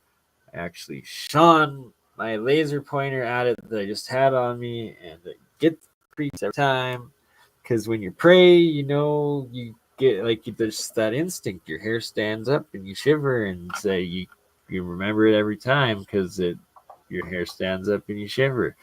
And point being, I know what I saw, and I swear to God, I saw something giant flying, hunting me in the Badlands of Drumheller that is world famous for Royal Tyrrell Dinosaur Museum, aka dragons, and I swear it's filled with pyramids in the city. So we got to go there as well, Frankie. I've been to Drumheller right? many times since I was a kid. I was about 10 years old when we moved to Calgary Me from too. Montreal. So I've been there probably a dozen times, just family trips or road trips with buddies later on. Also, when family would come out to visit, we would take them to, Banff, Drumheller, the usual sort of touristy spots that have a lot more interest than just being a tourist trap type destination. And I've always really dug the Badlands. You're right, Bernie. There's weird stuff all through that entire swath of what we call the Badlands in Alberta, from just north of Drumheller going all the way down into where you were recently in the Medicine Hat, Dinosaur Park, Head Smashed In, Buffalo Jump area. I think that was an earlier reset here in North America, in our area here in Alberta, where something happened that just cooked everything. Whether it was some kind of dam, some kind of plasma ray, plasma blast, probably, right? Some kind of solar blast, some kind of weirdo weapon that we're not aware of from the past, like maybe one of those Archimedes, what are those things called? It's where they built like a giant, basically laser using mirrors and the sun. Yeah. Something like that, maybe. Like, who knows, right? But I think it was a long time ago, and then since then we've had a couple of other resets more recently here in Alberta, maybe around the mid 1700s, we had a mud flood. That's kind of when I think our mud flood was around here, was just prior to the 1803 Lewis and Clark and David Thompson trips out west here from the eastern parts of Canada and the US. I think they were sent out to check things out, see if things had settled down and what could be salvaged, what could be dug out and repurposed, reused, and what would have to basically be covered up and, destroyed or buried, and what they could sort of build a narrative around. Like, oh, this building's too big for us to knock down, so we'll fix it up and we'll say it's an old church, or we'll say it's an old orphanage or insane asylum or whatever, right? Maybe they got to keep the giants underground, I believe the bird, Bernie. What we do know is we cannot trust academia now. It's pretty much, they've been exposed basically as, they can't break their own paradigm. Hey, we got a Tartarian Truth. What up, champ? What's going on, guys? Hey, Shem, how you doing? Not too bad, man. How about you? Good. Nice to meet you, sir. Yeah, you too. Heard you guys talking about some crazy stuff, the pterodactyl or whatever, and then I was like, I gotta hop on. But I just like, you go to that Drumheller Museum. Pterodactyl shit. That, to me, that's my nightmare, Bernie, is like, let's just say that you accept the mainstream narrative dinosaurs, right? Tyrannosaurus Rex, Brontosaurus, whatever, right? That would be scary enough for a human being of, let's say, average, 6 feet tall, and there's a 40 or 50 or 60-foot giant, angry, pissed off lizard chasing you. That would be scary enough. But when that bugger can fly also, that just multiplies the terror by 10 in my mind. Like, nothing would be scarier than some kind of giant lizard that can fly, swooping down to kill you. Now, whether it's lizard-like or whether it's a giant thunderbird, we don't know. That part I by could what they see try to tell us, because right? it literally blocked out the light from a full moon and made it dark temporarily. And when I got pegged it with the laser, it was at least 600 feet, maybe up to 2,000 feet up, but high up there, and able to block out that moon and the shadow, and it just dove as soon as I got the laser on it, and was able to start making depth perception range accurately looking at it. And right now, once again, I just got the freaking shivers up my spine every time I think about it, because it's when you are freaking prey, you are prey, and to duck and cover, and that make of it whatever the hell you want. You can ask my girlfriend Amber, because she she was in the house, so we were staying at my friend's house. You can also talk to my friend Warren and ask them what I was like, because I was straight shook, and they can testify to that. I don't know, there's caves there too, and the main thing though of these Badlands is that they all have these and look like these, or these, these Mm-hmm. or these, or these.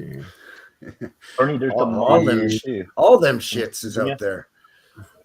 All them things. Hey, Bernie, I'm a little older than you. A guy over here is a little long in the tooth. I'm 53. So I can remember going into Drumheller 1980, 1981, when you pretty much had free reign you could just pull over the car and you could go hiking up into where the hoodoos are. Now it's all blocked off and you can't get in there anymore. But the hoodoos with the swinging bridge when you go towards the old Atlas coal mine, right? We used to just wander around in there, me and my cousins, when they were out to visit or whatever.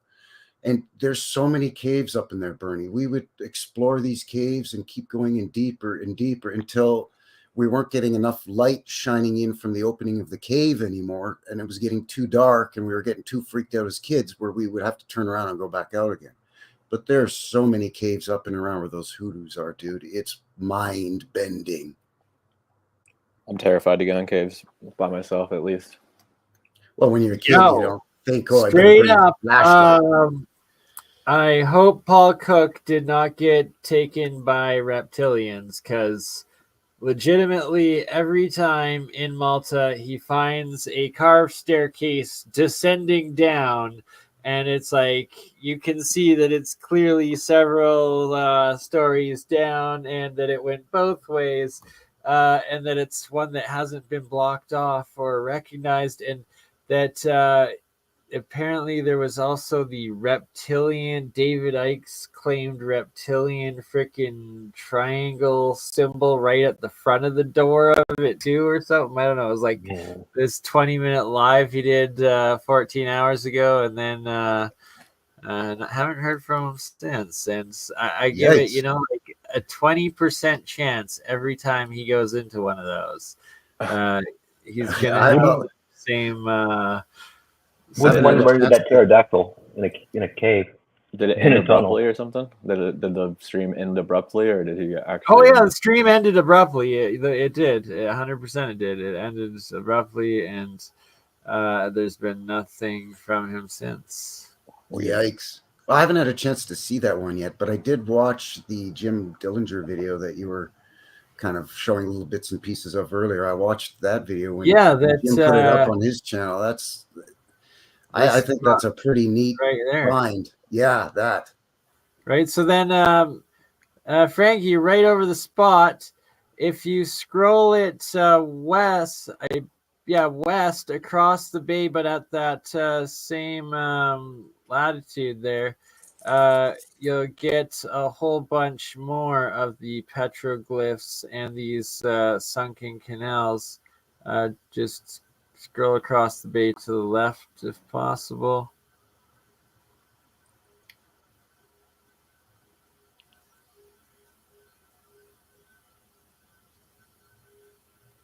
Yes, sir, right there. And in those ones is where we want to zoom in, right? Right where that sort of pockmark looking area that's semi-submerged there, yeah. 39, 44, 29, 43, or 39, 43. Yeah, he found some neat stuff in there.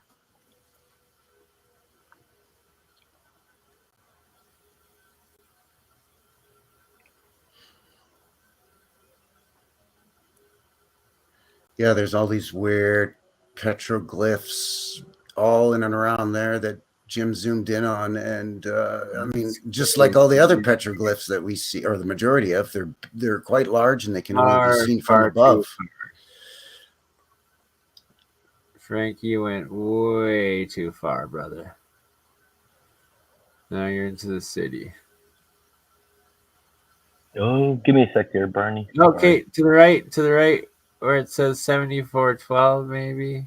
Right now, could that be? Right on the right middle. Don't zoom out. No, don't go too far. You're zooming way too far.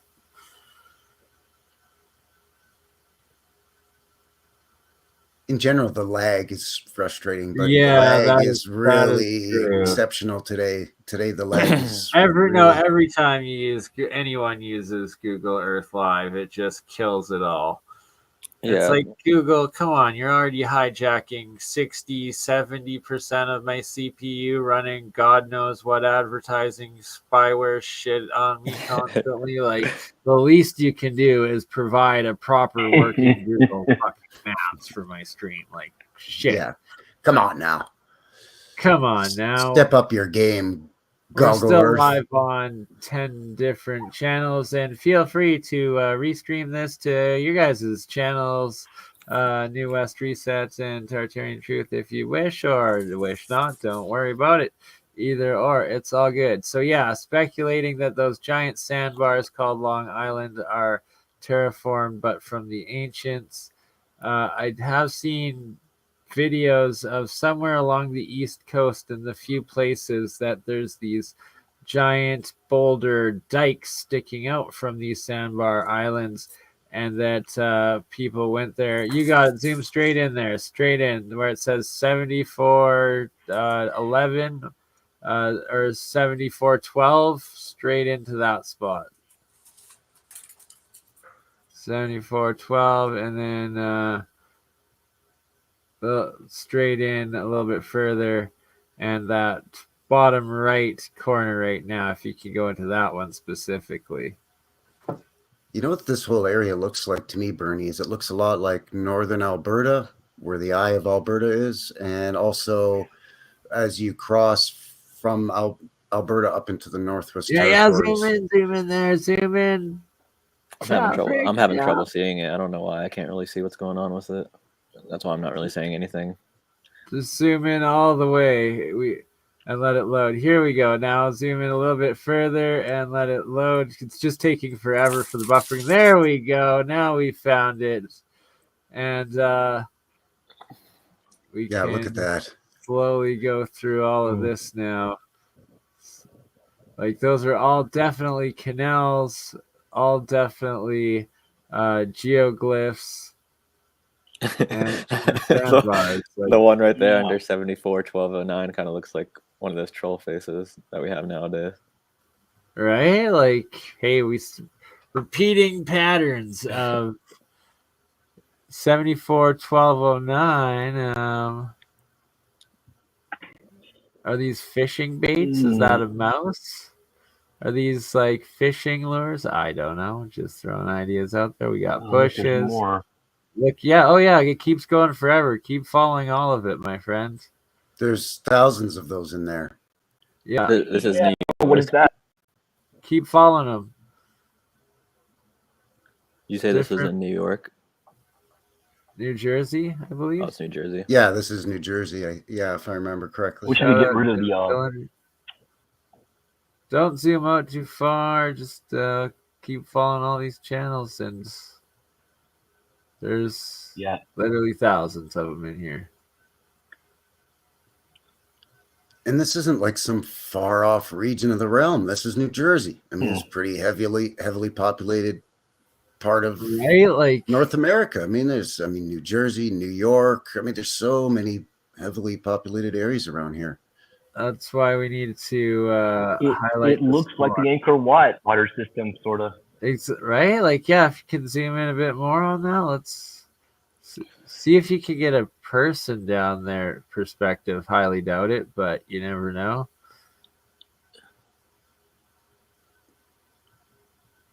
Kind of creepy. Sorry.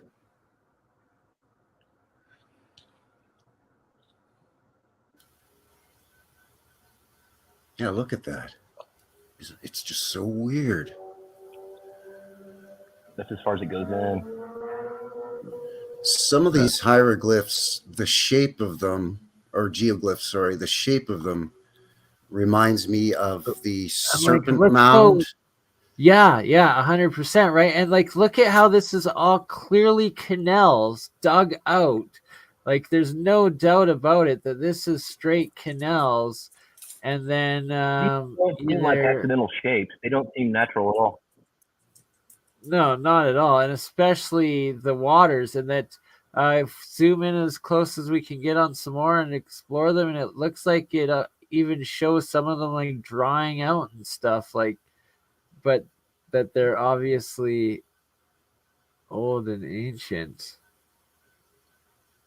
When you get further into the inlets. Yeah, it's to me these look purposeful, especially considering a lot of these geoglyphs are connected to those canals. The canals, for the most part, seem fairly grid-like, with maybe just a few exceptions. And most, not all, but most of these geoglyphs are connected to one of these canals somehow. And I guarantee half of the purpose of it is for agricultural farming, hunting, the sea life of probably crabs, clams, whatever, like the tidal ponds and whatnot in it, but that it's also simultaneously the same as Nazca. What was that? Guys, I think you're cutting out. I'm not sure. Yeah, cutting in and out, Frankie. Is there anywhere that can show the height and altitude? Look, there's a big road coming through part of that. Maybe we can get some first person. People literally live across the street from this stuff. Custom Google Earth. I guess Like- as you're whipping by in your car on an interstate or secondary highway, Yeah, this you is can just only going to see it look from above.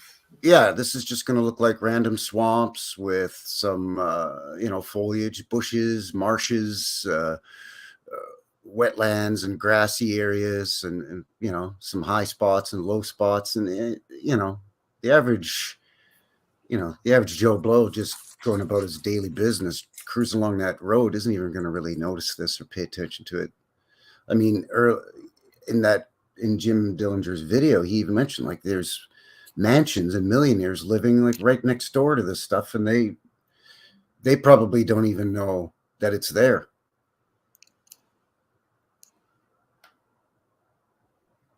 Oh, like welcome, Carmen Michelle. Yeah, I'd like to see some of these connecting more. Maybe the water level used to be higher or something.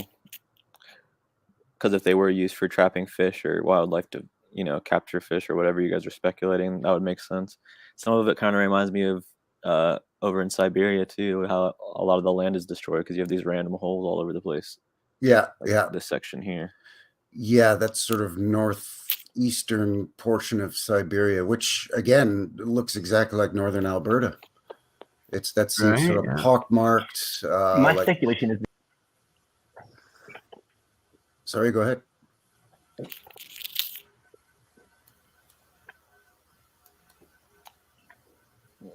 Audio issues, I think. I'm not sure. We couldn't hear what you said. I don't know if you want to repeat it. I should be here. Yeah, we can hear you. I feel like the Nazca. Oh, I can't see you. Shem, nice to meet you, by the way. Nice to meet you too. I think that these are like the Nazca lines. It's just, what are they?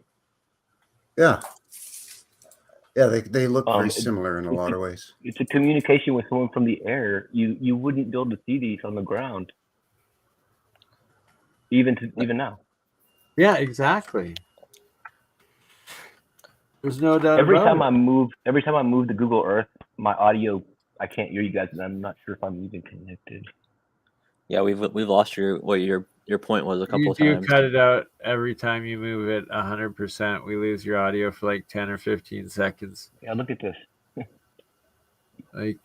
Are any of those alchemical symbols, BurnEye? I've seen a few of them, and a lot of them look like some of those squatter man symbols as well, and what also depict to look like different wildlife, a mixture of all three.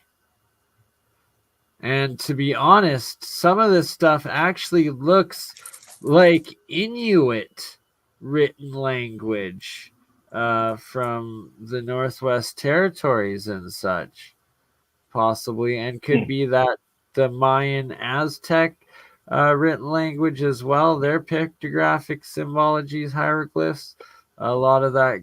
I'm betting it's going to end up being like a mixture of all of it. Yeah, BurnEye, have you heard of the Wordless book? It's in Latin, but it's a book that's completely alchemical symbols and no words. I need interesting. to see this. Seems to tell a story, but there's literally no words in any language. Well, a picture's worth 1,000 words, so. Damn right. If you know what you're looking at, I don't know what these are, but they look like words.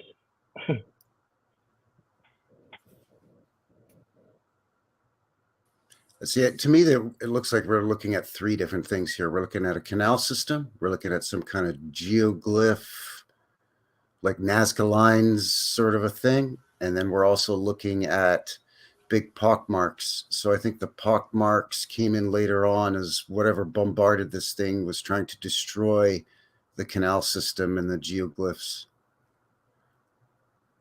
That's just me speculating, but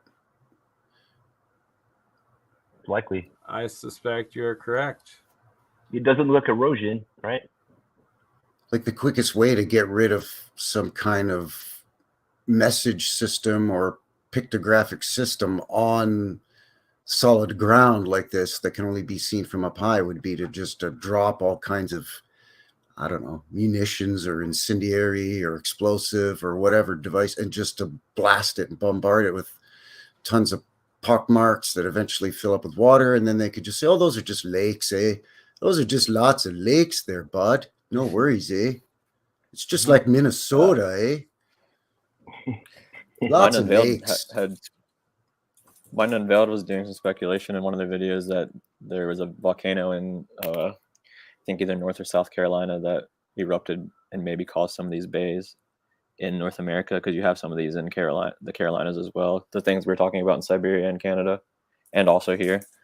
So I don't think this is too far away from that location. Maybe it could have something to do with it. It's possible, but that would have. They were saying that.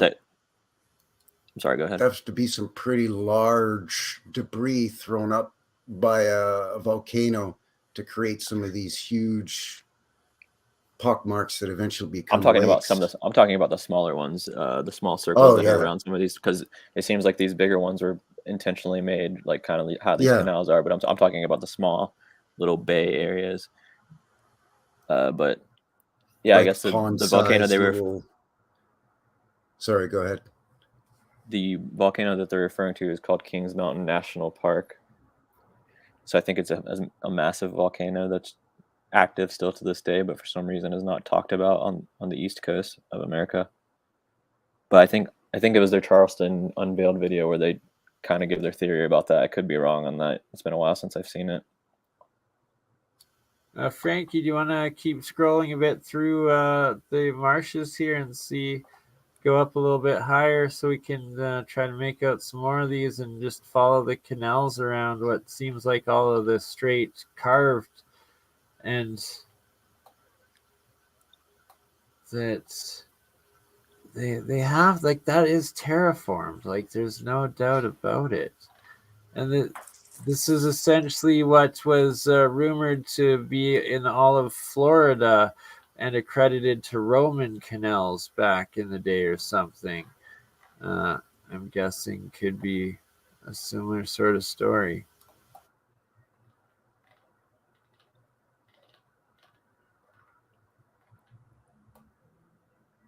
I've been having pretty decent luck with Google Earth on streams recently. Been thankful for that. The Google gods are good to Mario. It's me, Mario. Love you, brother. People call me Luigi in real life, but Mario on the internet. It's funny. Exactly.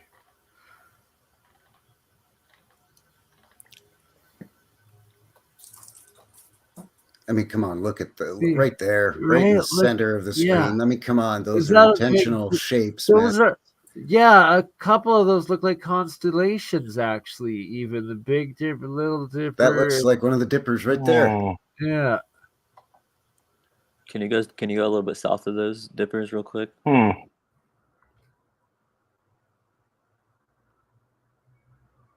feel like I saw something, but it was just very brief, so I don't know. Could have been wrong.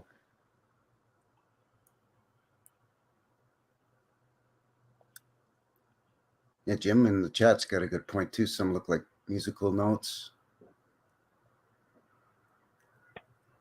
Which way was it? Right here?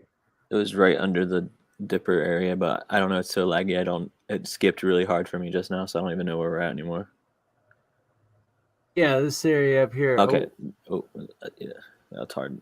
To the right, maybe a little bit? Yeah, a little bit to the right. Connect on the same piece of landmass that's on. So just kind of scroll along that landmass to the east, I want to say. Yeah, to the east.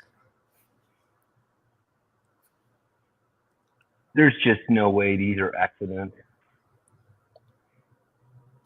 No, not at all. It just, especially like this.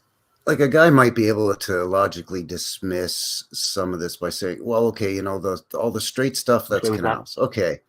And then some of the sort of pock marks, those are ponds or, you know, small lakes or whatever. Okay. But then when you add in the geoglyphs and you just put all three of them together, all concentrated in that one area like that, it's just too odd to dismiss as being some kind of naturally occurring, geological phenomena. We lost Frankie again, but I'm going to play one more minute of... Oh, or we got Frankie back. I opened Frankie. it up on my Google Earth if you want to try it out real quick to give him a break from heck yeah. the Absolutely. laggy life. I can be laggy, it's no problem. I don't have much to say. Kicked me out of the... Kicked me out. Frankie Squares. We've got... It kicked me out. It kicked you out? Yeah, I had to reload it. Really? It was like, nope, sorry, too much truth. Yeah, you've seen enough. Move along now. Move along. You've seen enough. Don't look at the pterodactyl. So for anyone who's whatever looking you do, don't look up at that pterodactyl. Streamyard is showing. Hide this, please. Thank you. And so do for we anyone think who's that looking these for things this, are intelligent enough to know? Did it know you were looking at him? Probably. Or her. they could probably see at night if it was nighttime. I don't even know why you're out there at nighttime. That's terrifying. This is Barnegat Light, as if for anyone who wants to look this up on their own, that's the area that we're in right now looking at these. Okay, so as you can see, they're everywhere. Oh wow! I think the area we were at a second ago. I'm gonna try to find that again.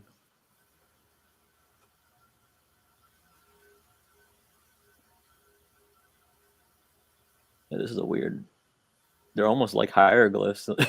I swear to God, they're hieroglyphs. They're like an ancient hieroglyph that is this geoglyphology I keep going on about with the Ferrum Foundation.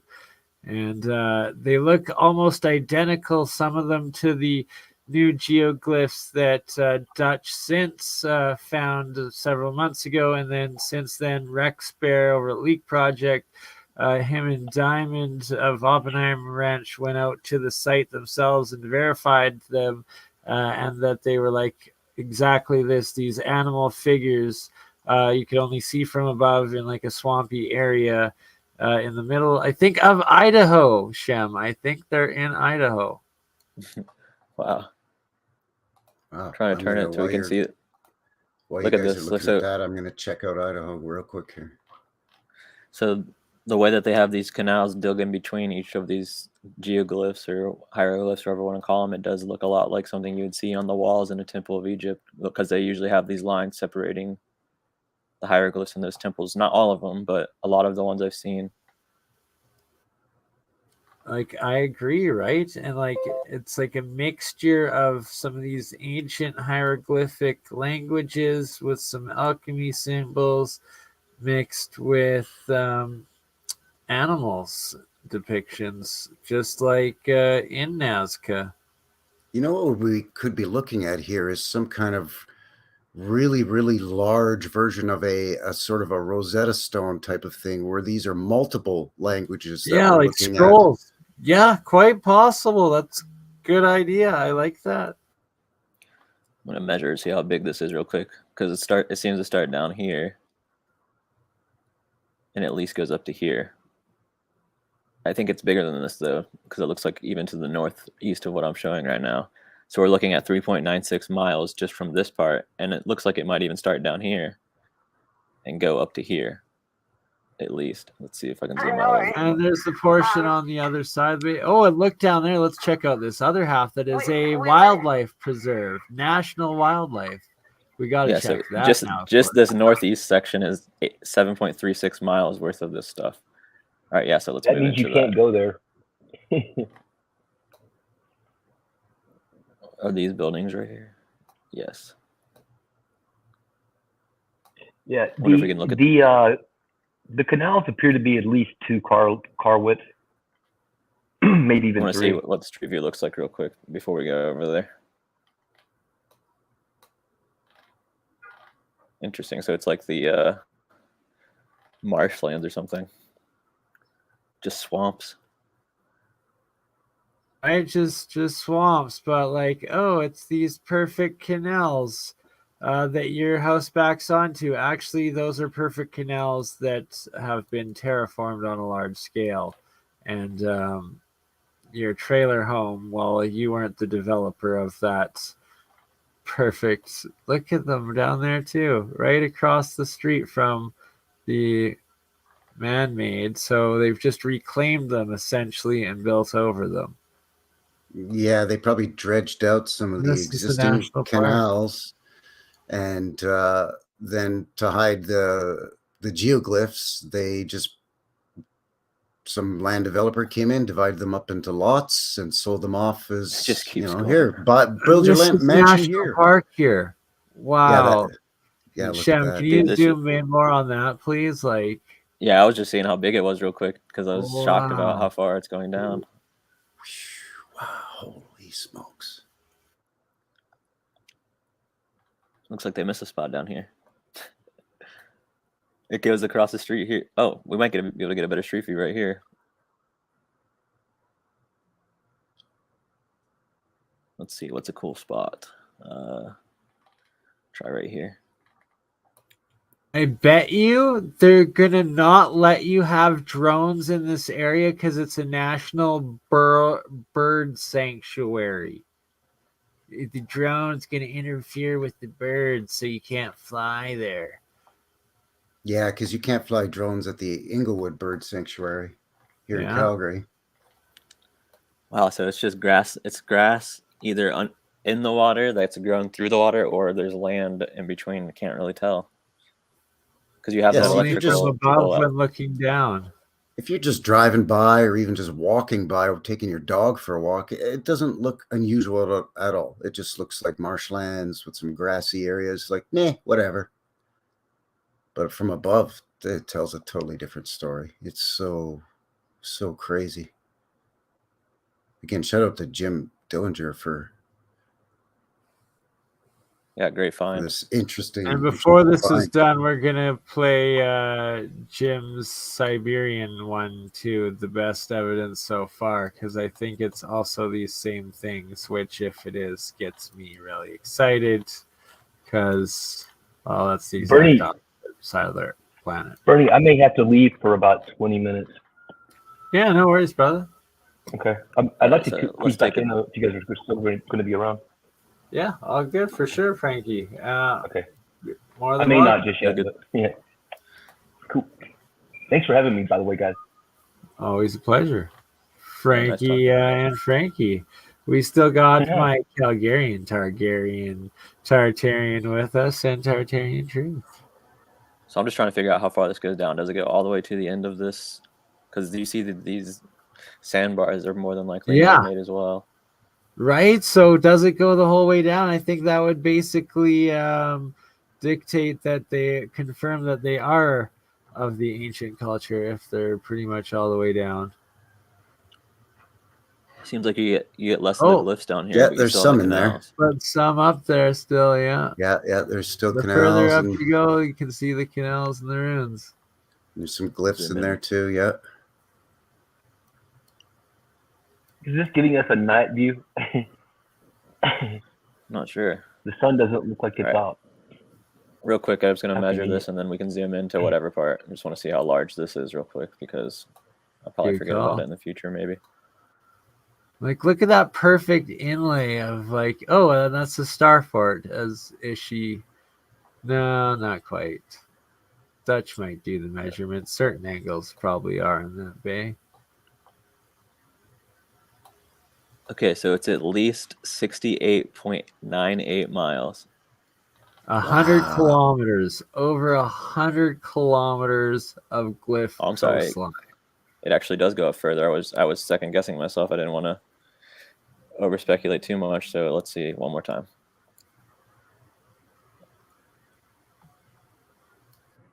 So we can include this part as well. So we're looking at 74.27 miles. Plus, it could be plus or minus a couple miles in there. That's just insane. I want to go up to the top just to see if it does continue real quick, and then we'll go back to the original section. So yeah, it looks like it. Oh, it does continue up here. See? So it could be close to 100 miles that we're looking at here. Oh, wow. It does. Oh, it totally does.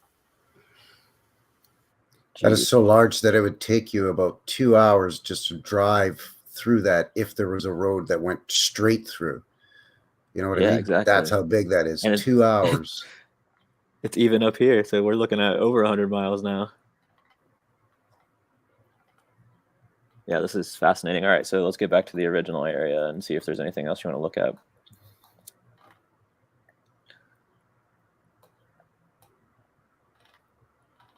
Which I think was around here. Yes. Barnegat Light. Okay. So yeah, if anyone recognizes any of these symbols, feel free to share in the comment, or maybe you can translate some of this. I don't know. Some of them just look random, but others do look like they are intentional.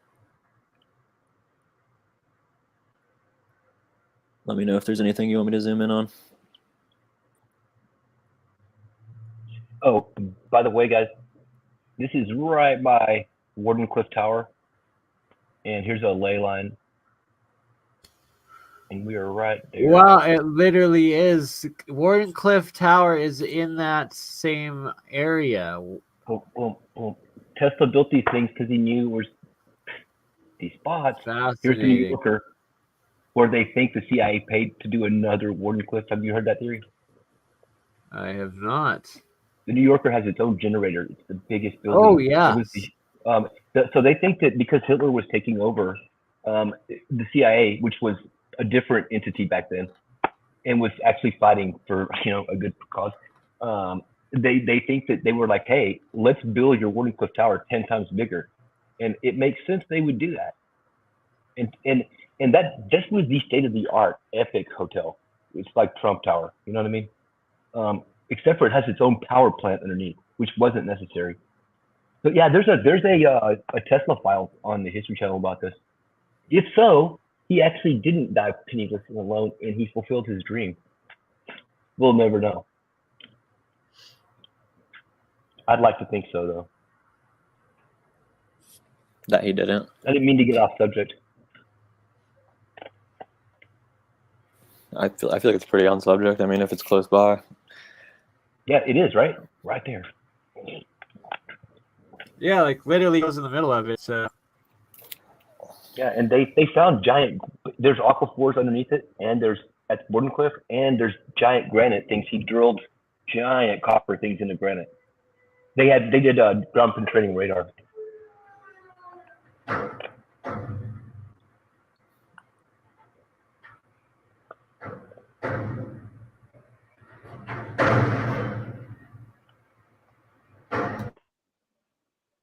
I guess I'm looking at the wrong spot. I don't know. I was looking up Wardenclyffe Tower.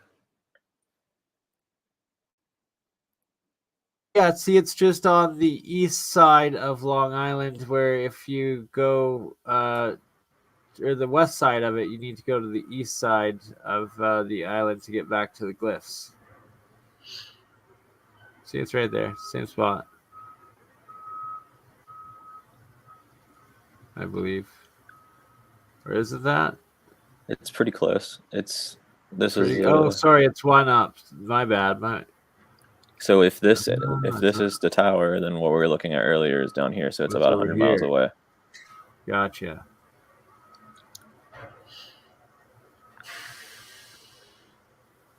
Is there anything in Long Island that's similar? Yeah, right. The next question we both think of at the same time.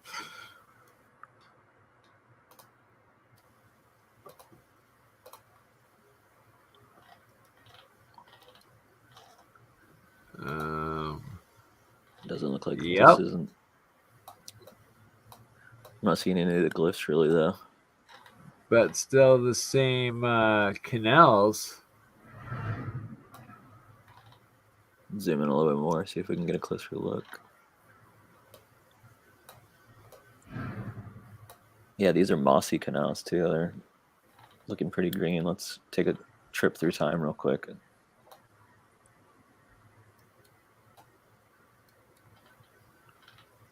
No.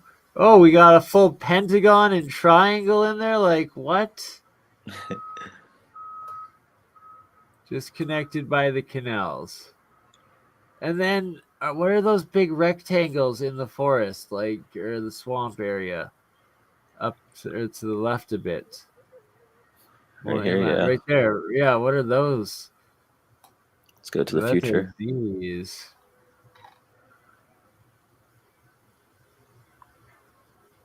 Looks like they actually have roads to get out here, maybe. Or no, they just kind of disappear into the woods, so who knows? But maybe there used to be roads, right? That's what makes it even more strange, right? Like, Yeah.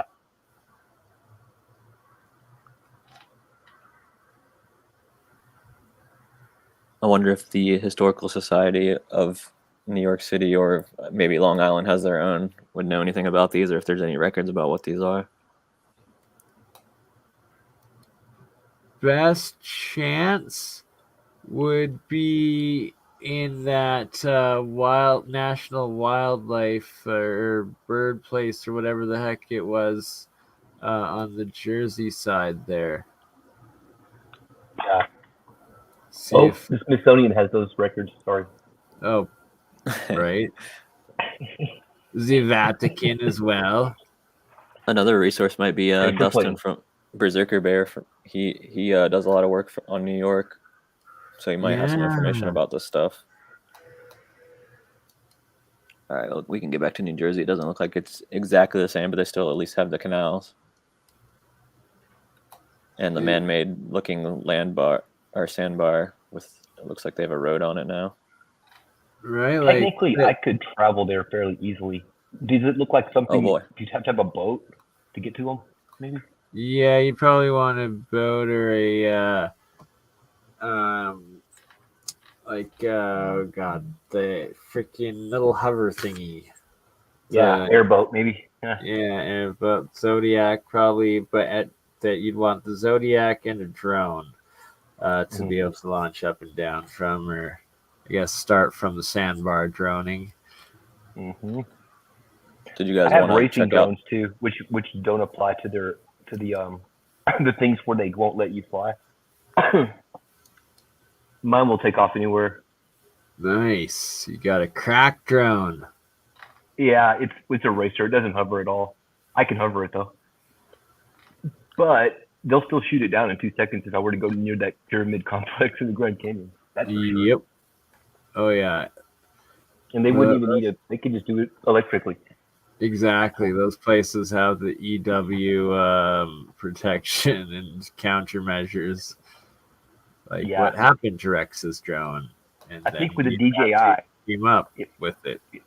Yeah, the DJI might not let you take off near that wildlife preserve. Yeah, probably now it doesn't. In the upgraded ones, I guarantee you, now it won't let you.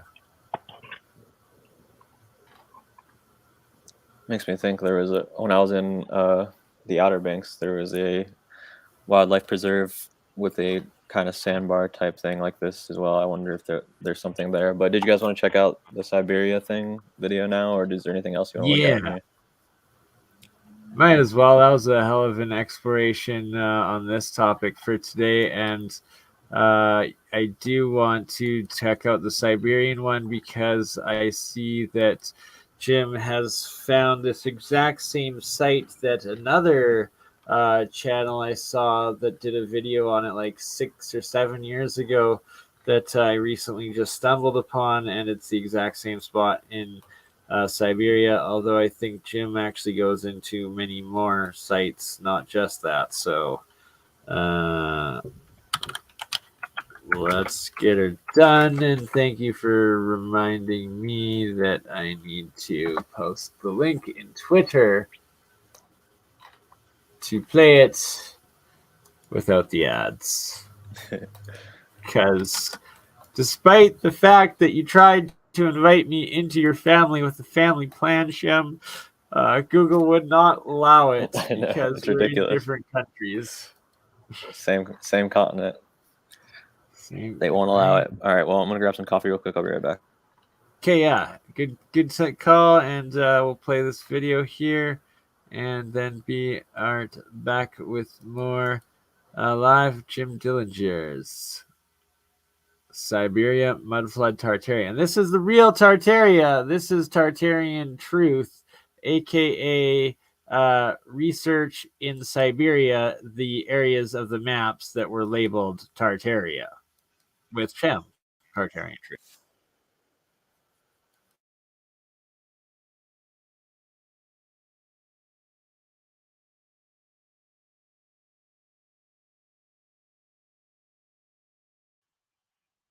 He was upside Bernie, down before I back then. forget, we should talk Anyway, about Mel's Hold Hole on. at some Say point. that again. There's a place called Mel, MEL''S, Mel's Hole. Have you heard of that? It's a hole on his property. I think it's in Oregon, maybe. Yeah, oh, I know which one you're talking about. Yes, And it we just will. We'll have to 40 bring that miles up. down or something. Couldn't find the end of it still. Yeah. There's a few of those. They're a whole other, not a rabbit hole, but maybe an alien hole or an Earth hole. But Exactly. let's go down the Siberian chim. Hey there, everybody. Now let's Nance. get back to making some important videos. I'm going to cook a pie this evening, or maybe tomorrow evening. I might film that and put it up for you, but this is more important. We're going to get back to mudflood Tartaria. I have found the most damning evidence of the mudflood in Siberia, Tartaria, which you'll see a little bit further on in the video.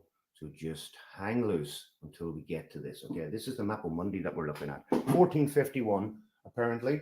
It's upside down. There's the Mediterranean Sea. There's Italy sticking up upside down, Greece upside down, lakes upside down. The rest of the world is upside down. It probably was upside down back then. Anyway, hold on. So now when we do go over to take a little look at Italy, you can see how sparsely populated it is according to this map. Bologna, one shed. Roma, one shed. Napoli, one shed. So all these Italians had one shed out the back. That's probably the Pope's private toilet. Anyway. Now here, as we start to move a little bit further east, you can see Russia Bianca. But you can see the difference in the architecture. As Rome just had one shed out the back, up here in Tartaria, northern Siberia, you have a huge array of magnificent cities. And this is not the only map that they all appear on. As you go back through the colored maps that have come up in the past 8-10 years, Tartarian maps, you can see that there were many cities up this part of the world. We'll just go a little bit further. So look at some of these cities again. As we go up the coast here to the Sea of Tartaria, as it was known. Magnificent cities. Shout out magnificent Sea of Tartaria. structures. I mean, they littered the entire coastline, right across Alaska and right across the north of Canada. And they ain't there now, but they left something in their place. So this is the area that we're looking at now. Forgive me for the quality. I don't really have a whole lot of tech, but we're right up here in that same area, Central Siberian Plateau and the Lena River. And we're going to get into the Lena River Delta, where it's all happening. Yeah. So this is what it looks like from the sky. This is what it looks like from Google. And you have many tributaries going through this. Look at all these pot marks. We'll get around to those in a minute, right? But we're still in the same area here. And this is what it looks like close up. They call these things thermokarst lakes. And there's a big load of lies that go along with them, yeah? That they're millions of years old and that the permafrost causes them and it freezes and it thaws. And you know all the lies yourselves. A little bit of a closer up look and it looks like this. And these are all lakes. They're depth of 2 to 4 meters, some of them 2 to 4 feet. Yeah, 2 meters, 6 feet up to 20 feet. And you know what these are? These are craters from a boom and a boom, boom, boom, boom, boom, boom, boom, boom, boom, knock your city down, blast your city all over the place. We're going to get there. Hold on. And as you get up a bit closer, it looks like this. I have a theory on what these devices were made from that caused all this damage. Might get through to that at the end, okay? And as you get a little further back, up into Google, up higher, this is what we're looking at. Now, this looks like one of the most organized cities I have ever seen, ever. Right? North, south, east, west. And again, blown to smithereens. Anyway, let's continue. Now, what happened next is that a group of people have gone up there and done a high resolution and seismic ground penetrating radar on the area. And what you're about to see is gonna blow the whole thing wide open. Mudflood no one will be able to deny mudflood after this in Tartaria. So bear with me as I go along here. I don't have a whole lot of info on where all this came from, but there is some names of who did this here as we go along. Hold on. So this is some of their report. Now, I'm not going to go through this with you, but you can, if you want, freeze this and read it. It just talks about the lakes and how the delta is, oh, here we go. Thus, the Lena Delta is characterized by several unique features that are either poorly understood or unexplained. Right, let's get round to explaining them. So this is who we're talking about, who did this thing. High resolution seismic and ground penetrating radar profiling of a thermal karst lake in the western Lena Delta, northern Siberia. Mr. some G.J. Schwamborn, J.K. Dix, blah, blah, not Rothschild, Alfred Wegener, Institute of Polar and Marine Science, Potsdam, Germany, School of Ocean and Earth Science, Southampton Oceanography Centre, Southampton, UK. Maybe one of you, maybe Campbell, maybe Martin, or maybe even Philip Druzinin, who's up there in Russia, could look into this and bring this a bit further, because I ain't no good at researching. I ain't got a laptop. I never seen a computer up close in my life before. There's me and my mobile phone. And here's a little bit more that I found on this. Again, if you want, it's not going to be easy to read because it's not a really good picture. If you want, freeze it and read it. And this is a little bit more that's got to do with it. Part of their survey. Don't understand what it means. And now here we are. Here is the result of the seismic ground penetrating radar. Okay. What have they got? We got a friggin' 12-story block of flats underground going all the way along, right underneath those thermal karst lakes. The bloody thing's been mud flooded and it's been covered over. I got some, it gets a little bit better. The picture gets better. So just bear with me here now, okay? This is the freakiest stuff. Now, this is a little bit enlarged. Again, not great quality, a little bit enlarged. You can get it up a little bit closer. Oh, man. No, that's not an apartment block, okay? That is an absolutely natural occurring thing that you find under the earth up in Siberia. Yeah. A foul language alert, actually, is what I should let out. Now, messing about with the color a bit, darkening a little bit, you can see it very clearly. And it goes around. Now, I'm just moving from picture to picture here because there is a better resolution coming up. Now, this is this image again here, a bit highlighted. You got a doorway, and you got, I would say, 8 or 10 or 12 floors. Whoops. In this apartment block. Now, again, this is it up a little bit closer. Not great footage. Hold on a sec. So yeah, it looks to me like some of these. Well, I mean, what the hell happened? Dimitri. Yes, Vladimir. Could I borrow a cup of sugar from you, please? Of course, Vladimir. Remember, 2 days ago I gave you a jug of milk. Yes, I'll have that for you tomorrow. Yeah? Dimitri? Yes, Vladimir? What's that big freaking shiny thing coming towards us? Boom!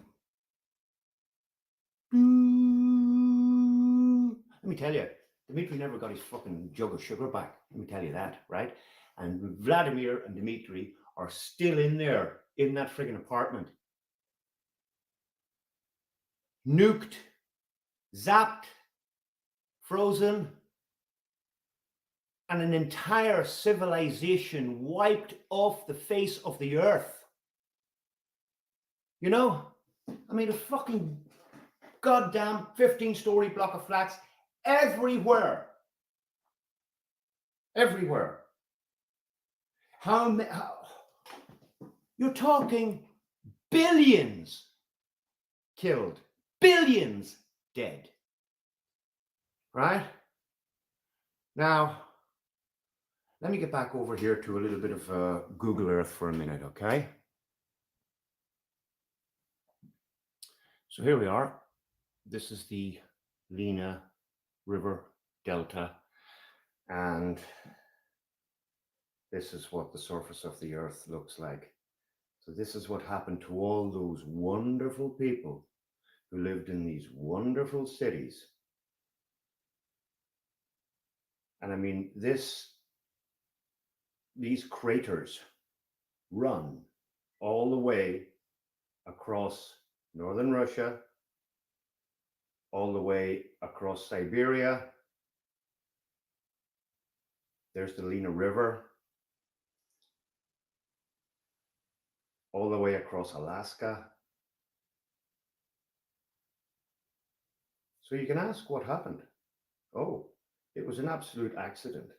Yeah?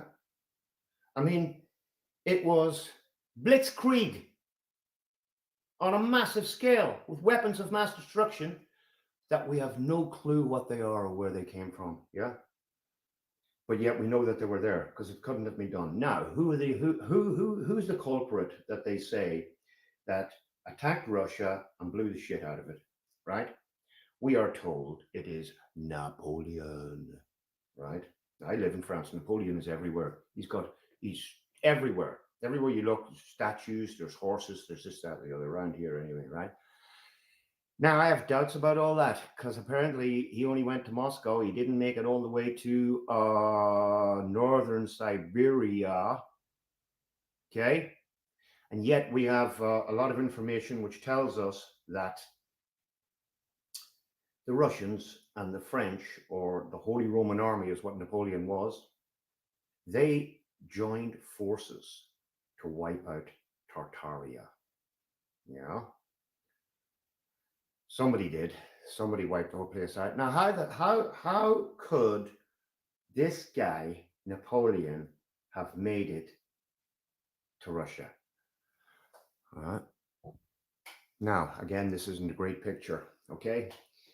But the story was that Napoleon was a short fella, 5'2", and all these other fellas all around him were all 5'8", 5'10", 6 foot. Yeah, and they would walk by Napoleon and shorty. I mean, he had a bit of a complex about that. But I don't buy that. I don't even buy Napoleon. But the people of the time, why did they call Napoleon a short fella? Right? Because this was what Napoleon was. He was one of these people, one of us, 6 foot tall guy, and he was in charge of everything. Now he had these 8 to 10 foot people with him, standing around his guards or whatever. And then his army was made up of these 12 to 14 feet people who perished in this war. These were the giants, or the remnants of the giants that built our world. And back in the 1800s and late 1800s, where you had a lot of black and white photography, you still had a lot of these 8, 9 foot, 10 foot guys around. They're in lots and lots of photographs. But the secret about Napoleon being a wee short bastard is because he was our size. So these people got wiped out. They no longer are here, or else they went north, right? This lot, they're gone. This is true, by the way. The odd one, the odd genetic remnant of one, okay? Napoleon was How did he 5'8". get here? His great grandmother went to a dance one night and never told anybody about it, right? So she had 6 kids. There were 5 of them were this size, and one of them popped out like this. This was the genetic remnants, basically. Now let's get back to this dickhead Napoleon. He couldn't make his way to Russia. 700,000 men and 200,000 horses made their way to Russia. And that's like me. I'm in central France right now. That's like me and all my neighbors being rounded up. And we got rounded up and we got to walk to Moscow. You fucking kidding me? How much food would a workhorse or a horse on the march eat each day? It would eat maybe 30 kilos of food a day. 200,000 horses. Do you know how much food that is?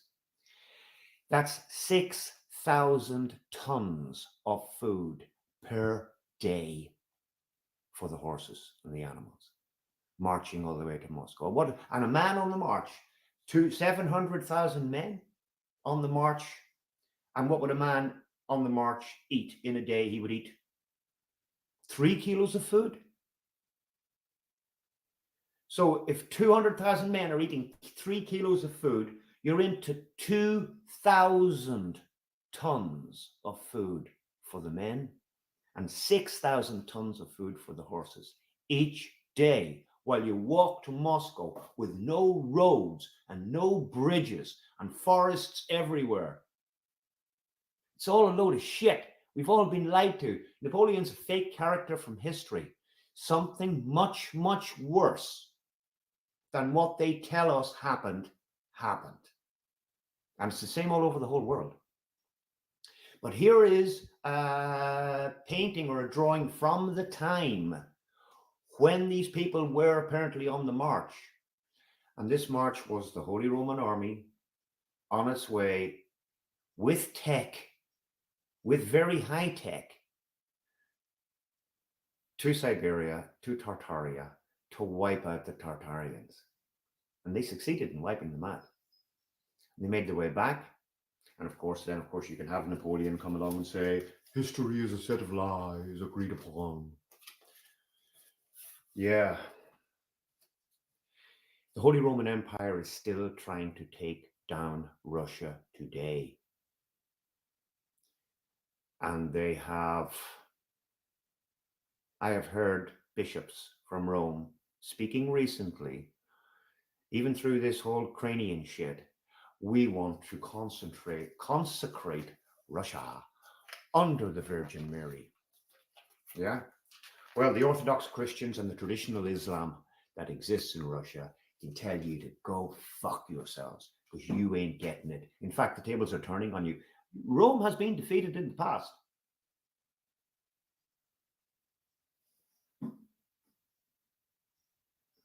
Yeah. Yeah, my TV went black there. So I'm filming this off a flat screen TV with a mobile phone.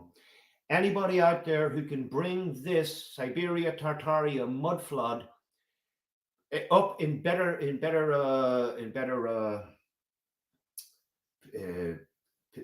a better picture? Philip, Martin, Campbell, You guys that know a little bit about research, know a little bit about computers, know how to work this tech, because this is sucking some serious shit. Now, these ground penetrating radar people have gone up there and come out with a bullshit story that this is 200 million years old. The people 200 million years ago were running around building fucking 15-story blocks of flats. Right? Whereas this mob went up there with high-tech shit and wiped the whole freaking place out. Ah, what did I say? I said I was going to talk about, I speculated on what these devices that blew this whole place up might have been made from. Okay? So here we go. Water. And the freaking Phoenicians, who are masters of water. I found the Phoenicians, by the way. You'll never believe where they've been hiding. It's coming in my next video. So, H2O. That's 2 parts hydrogen, 1 part oxygen, or 2 molecules hydrogen, 1 molecule oxygen, right? 66%, 133% the other. So 150 liters of water, take that for an example, okay? That's 100 liters of hydrogen and 50 liters of oxygen. Now, 100 liters of hydrogen will compress into a 12-liter container, and 50 liters of oxygen will press into a 7-liter container. That's 19 liters. So that's 2 containers combined, totaling 19 liters. If you detonate them together, they will immediately produce 150 liters of water. So I reckon they destroyed the world like this. They had compressed devices, much larger than 150 liters. They were able to send them in this direction, and on impact, they detonated and they produced billions of gallons of water, blew everything to smithereens, and left all those pot-marked thermal karst lakes, as they call them. They're all over the United States of America. Looks to me like they were fired from Lake Erie in every direction. And it's all over Canada, it's all over Alaska, it's all over Siberia. So that's my take on what kind of weapons were fired. Of course, that amount of water will cause a massive flood. But it will leave behind these craters and this dark water that's in them. They're even in Ireland. So that's my take. Mud flood, Siberia, Tartaria, and this little short French bastard who never existed, who's supposed to have gone up there and done all this damage.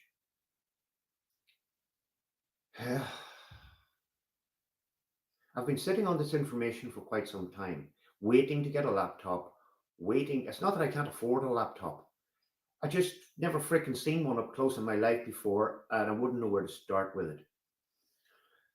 But I will get one, and I will get some lessons, and I will try and make better stuff. But please, somebody, any of you, if you think you can take this a step further, go ahead and take it further.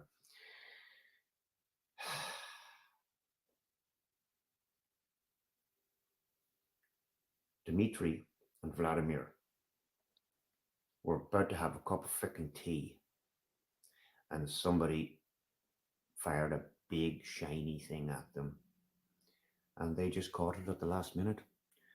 Take care, y'all.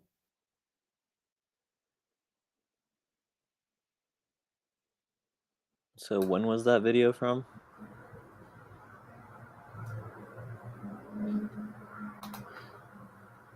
How old is that video?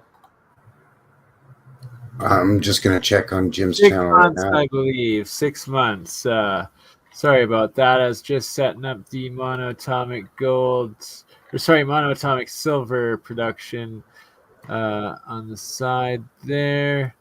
Stop You guys mind if I sharing. say something?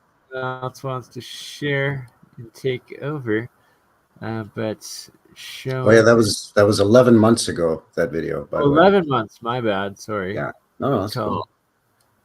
Yeah, It was with a TV. For a guy who doesn't have access to a computer, he sure does know a lot about other people's theories on YouTube.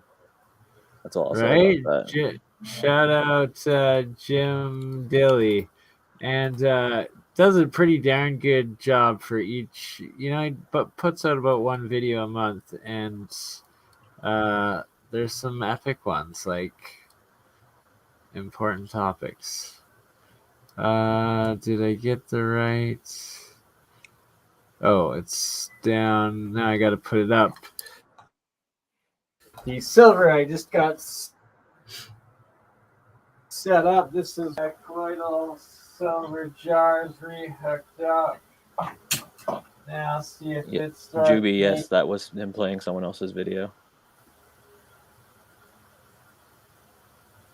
Do you guys know that Napoleon, he spent the night in the Great Pyramid and slept in the sarcophagus and became a mathematician, physicist? There's a mathematical law with his name on it, a mathematical constant. Isn't that crazy? So the story goes. Can you guys hear me? It's pretty crazy. Yeah, I've never heard about that before. Yeah, I mean, it's on the Gaia channel. It's actually pretty much fact. Crazy. Oh, Gaia. Well, I mean, it's on what seems to be legitimate, whatever that means these days. You know? Jim, feel free to share your sources for why you think Napoleon doesn't exist, since you didn't really mention that in the video. You just kind of said it. What now? The Jim Dillinger guy, he's in the chat right now. He said Napoleon doesn't exist, but he didn't say why he thinks that. He just said. Yeah. He just said that. There's a common theme with that. Isn't there like 13 different Napoleons or something crazy like that? That like it does. The more you look into it, the more it actually does seem rather fucked up. And Jim was ranting about the Napoleon's army and how the hell it would have been impossible to march up and conquer all of Tartaria and destroy those cities in that time frame or something like that. I think is why he was claiming Napoleon didn't march on Russia or something like that. Was his idea, but I'm not sure. Jim, you gotta do a video.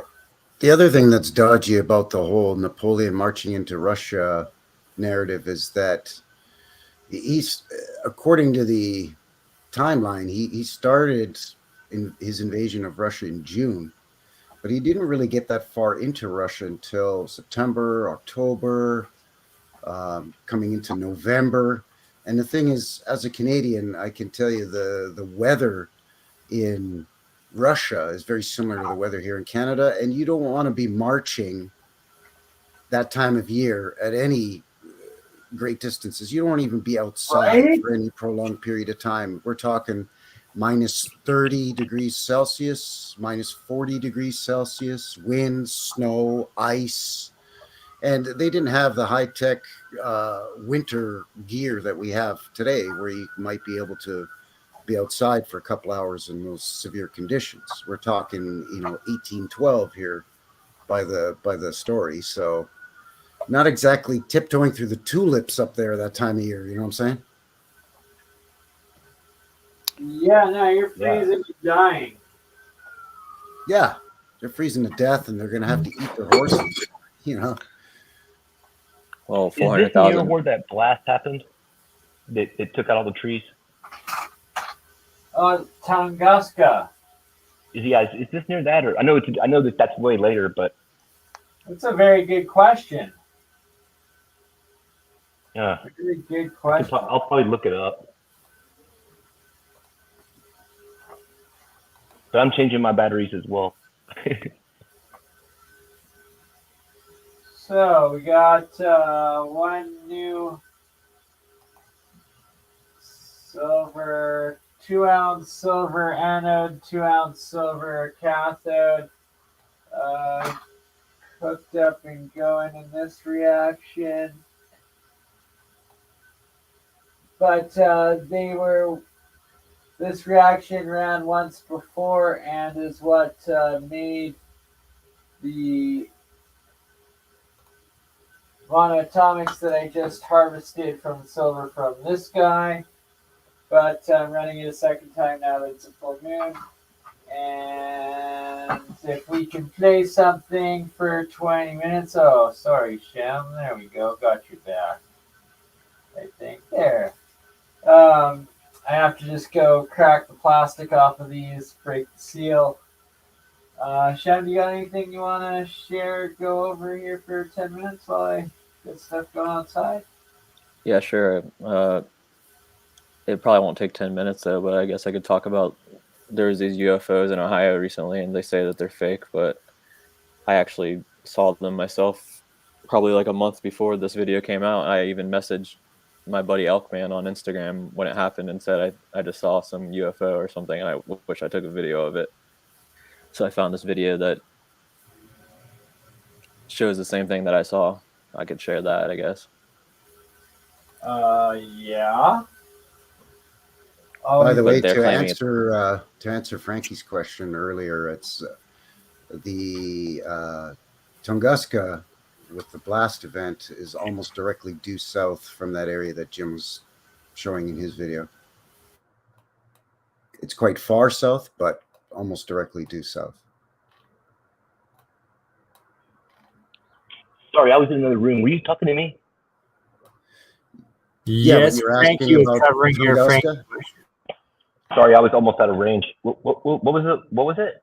When you're asking about the Tunguska blast? Oh yeah. Yeah, that Tunguska is almost directly due south from that area that Jim was showing in his video.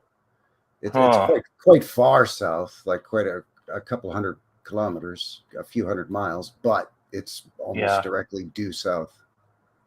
Do you think like it was, I don't know, part of an attack like Inky? You know what I'm saying?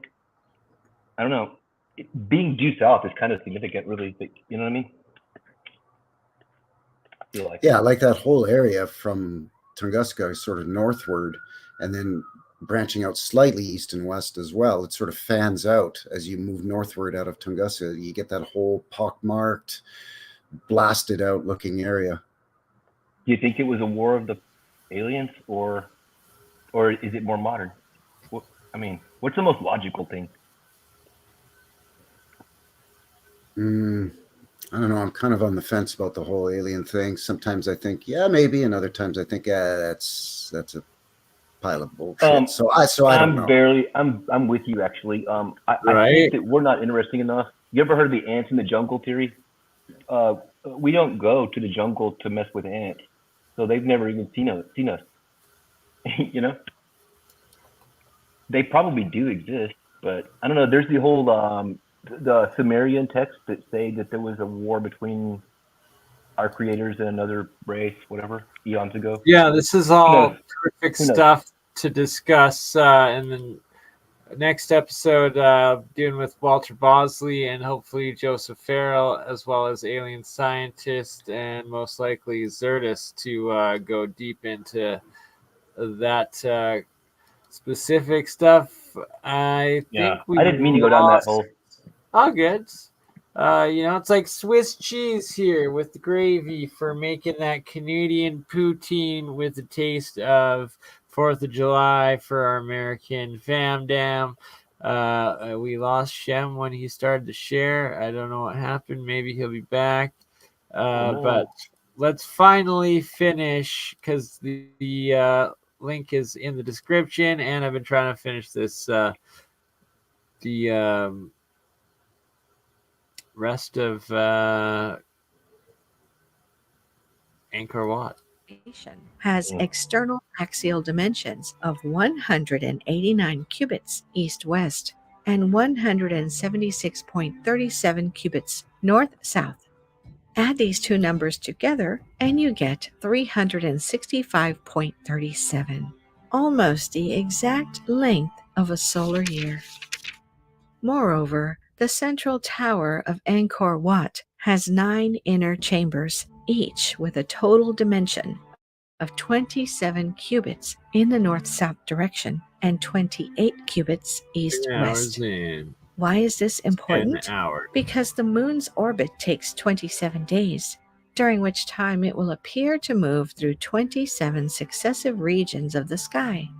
In Hindu cosmology, these regions are called lunar mansions, and depending on context, there can be either 27 or 28. In other words, while the top of the central tower reflects the orbit of the sun, the chambers beneath reflect the orbit of the moon. Put simply, between cosmological and astronomical implications, the entire Angkor Wat complex was built to be an expression of the greater celestial order. While many ancient sites have similar characteristics, rarely are so many seen in one place with such detail. Was the Khmer Empire really this far ahead of what historians imagined was possible? There is another thing, one final detail about Angkor Wat's alignment, which must be mentioned. It has been shown that all the buildings in the Angkor Wat complex are perfectly aligned to the 4 cardinal points on the compass with a GPS level of precision. If Angkor Wat was built by the Khmer Empire some 900 years ago, how could this have been possible?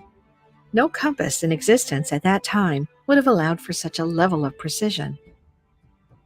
Take a step back and look at everything together about Angkor Wat we've discussed so far.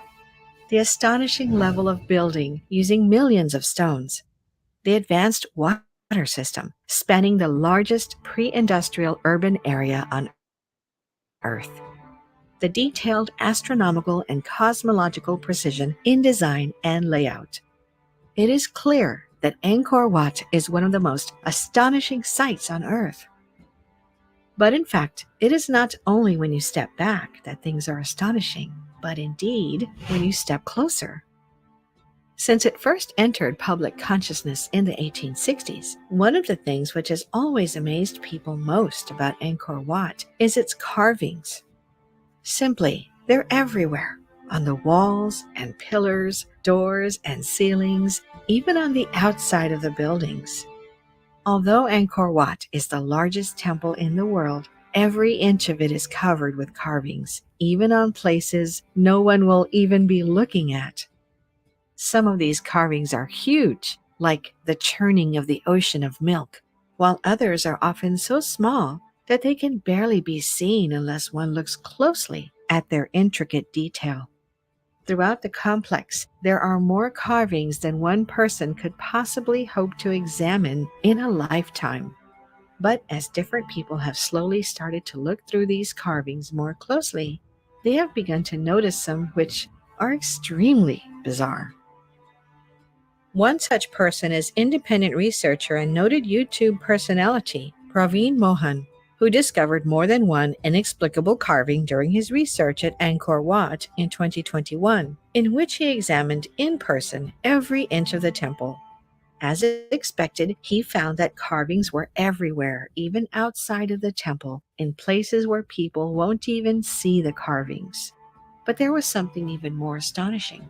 First, there was this carving to the sun god Surya, the personification of the sun in Hinduism. Below Surya, in the carving, are 9 figures representing the 9 planets of our solar system, including Pluto, and their orbit around the sun. It is a beautiful work of art. There is only one problem. Pluto wasn't officially discovered until 1930 and cannot be seen without a high-powered telescope. In fact, Neptune, the 8th planet in our solar system, was not discovered until the 1840s. That's a pretty big problem. While the 7th planet, Uranus, was only first noted in 1781, each many centuries after Angkor Wat was said to have been built. How could Angkor Wat's builders have known that there were 9 planets in orbit around the sun? Mohan suggested that an answer may be provided in a different carving, one which depicts an incredible scene centered around the god Indra and a 3-headed elephant called Aidavata. At the bottom of this carving is a man who appears to be watching the scene unfold through a telescope. He stands with a cylindrical device held to one eye, pressing his nose out of shape while the other eye is closed. Did the builders of Angkor Wat know there were 9 planets because they saw them through a telescope? Note that, according to the history books, the telescope was not invented until 1608, almost 500 years after we're told Angkor Wat was built. So how could this be possible? This was not all, though. Elsewhere, Mohan noted a carving which showed a figure riding an elephant with 4 tusks. While some wrote this off as a depiction of a mythical scene, Mohan and others have pointed out that 4-tusked elephants did actually exist 2 million years ago. And in fact, fossils of these 4-tusked elephants have been found in Southeast Asia, close to Cambodia. Could the builders of Angkor Wat have been aware of these animals long before fossils were officially discovered? And if so, how? Something even more bizarre was noticed by other researchers in the Temple of Angkor Thom, a smaller temple less than 2 miles from Angkor Wat, which was a part of the greater Angkor urban area. There, a carving appears to depict a Stegosaurus dinosaur. To put 4 tusks on an elephant, an animal people in the region were well aware of, is one thing. A dinosaur is quite another. How could the builders of Angkor Wat have known about such an ancient creature? As inexplicable carvings like these have increasingly been found, many have begun to ask questions. Is Angkor Wat really 900 years old, built by the Khmer Empire? And if so, where did they get all this advanced knowledge of building and hydraulics, of astronomy, of animals long extinct? Is it possible that the Khmer Empire did not build Angkor Wat at all? And if they didn't, then who did? Could a civilization predating the Khmer Empire have actually been the true builders? And if they were, where did they go? And what else did they know? In 1934, a team of archaeologists led by Jean Comey were conducting research in the main chamber of the central tower of Angkor Wat when they came across a well set into the foundation beneath a large statue of the Buddha. The statue was not an original build, but had been added by generations of Khmers after their empire converted to Buddhism, and it appeared to have been built to intentionally obscure the well. But why? Comey and his team slowly began to remove the centuries of debris which had filled the well, discovering as they did that it sunk far deeper into the ground than they'd imagined. At a depth of 50 feet, they ran into an underground water table which flooded the shaft, but they brought in water pumps and continued to excavate. They were glad they did when finally, at a depth just over 70 feet, they discovered a broken stone box blocking their path, with a strange circular cutout in the top. Within this cutout, they found 65 grams of gold leaf. What could this be, researchers wondered? Curious as it was, Comey and his team did not pursue the question any further. Instead, they completed their work and returned to Europe without recording any further details, while the box itself was mysteriously lost. As questions about the secrets of Angkor Wat began to emerge in modern times, some returned to look at the work of Comey more closely, asking questions and putting pieces together. At the top of the central tower of Angkor Wat, there is a hole which lets the sun shine through. Some have suggested that the process of the sun shining through the hole, down the shaft, and onto the box could have been part of some sort of solar energy device, the sun's rays interacting with the mysterious box to create and store energy.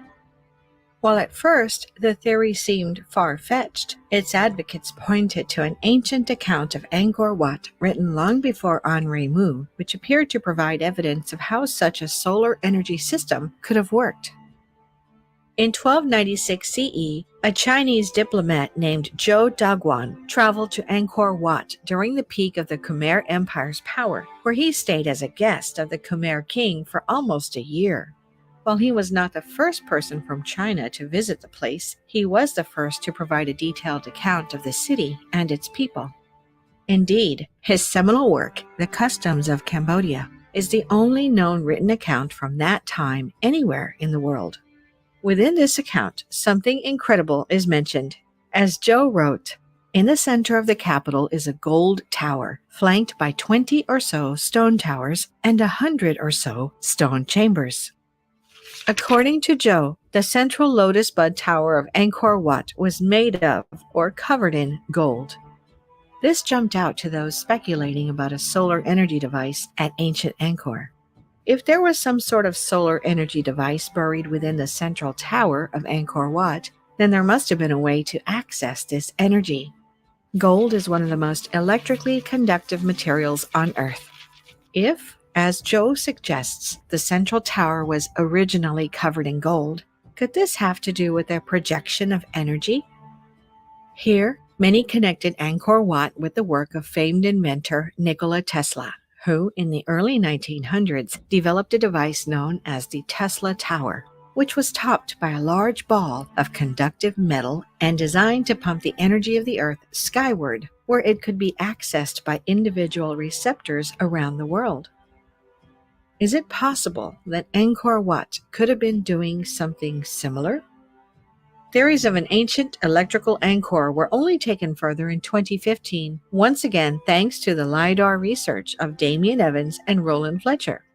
That year, it was revealed that beneath the grounds of the Angkor Wat complex were sprawling structures forming the shape of a giant spiral, some 5,000 feet long.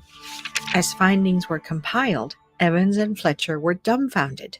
The giant spiral was unlike anything they'd ever seen before, and they had no idea what it could be. Fletcher called it the most striking discovery associated with Angkor Wat to date. While in their report, the two men wrote, "The huge, unique, and problematic structure of the rectilinear spirals has never previously been recognized or even predicted or supposed, and still defies explanation." Look closely at these spirals. Do they not look strangely electrical? Some are already asserting that these spirals must have been part of an ancient energy system, acting as some sort of power grid, storing and distributing energy. As more becomes known about the spirals in coming years, might they provide the proof of an ancient electrical Angkor?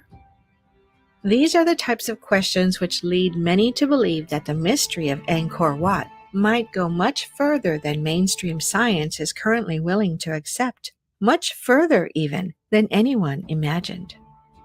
Was Angkor Wat really built by the Khmer Empire 900 years ago? Or is it possible that the Khmers only discovered and used it? That in fact it was built long before them by some other advanced ancient builders? Note that when Zhou Daguan visited Angkor Wat in 1296, he was told by locals that the temple complex had been constructed by a divine architect in a single night. His visit took place less than 150 years after Angkor Wat was said to have been built by the same empire Zhou was visiting. If the Khmers had built it, would they not remember that they had? Would they not want to brag about their accomplishment to a foreign dignitary?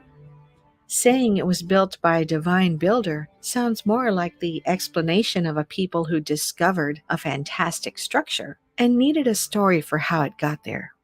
Why say someone else built it unless someone else built it? More importantly, if someone other than the Khmers built it, who were they? Did they really know the secrets of not just astronomy and hydraulics, but perhaps of energy generation? Regardless of the answer to these questions, what is clear is this. Even within the official explanation, Angkor Wat is one of the most amazing sights anywhere on Earth, the remnants of a mighty empire and the heart of an advanced urban area constructed by a people with astonishing building skills and precise astronomical knowledge. But maybe it goes further than that. Maybe Angkor Wat was not only the home to the Khmer Empire, but an advanced ancient civilization long forgotten. To this day, research at Angkor Wat is ongoing. You're going to want to stay tuned to find out what might be found. But for now, If you want to further explore the idea of an advanced ancient civilization that predates those recorded by mainstream science and left behind incredible structures which are only now beginning to be understood, watch our video on Nan Madol, the ancient floating city built by giants.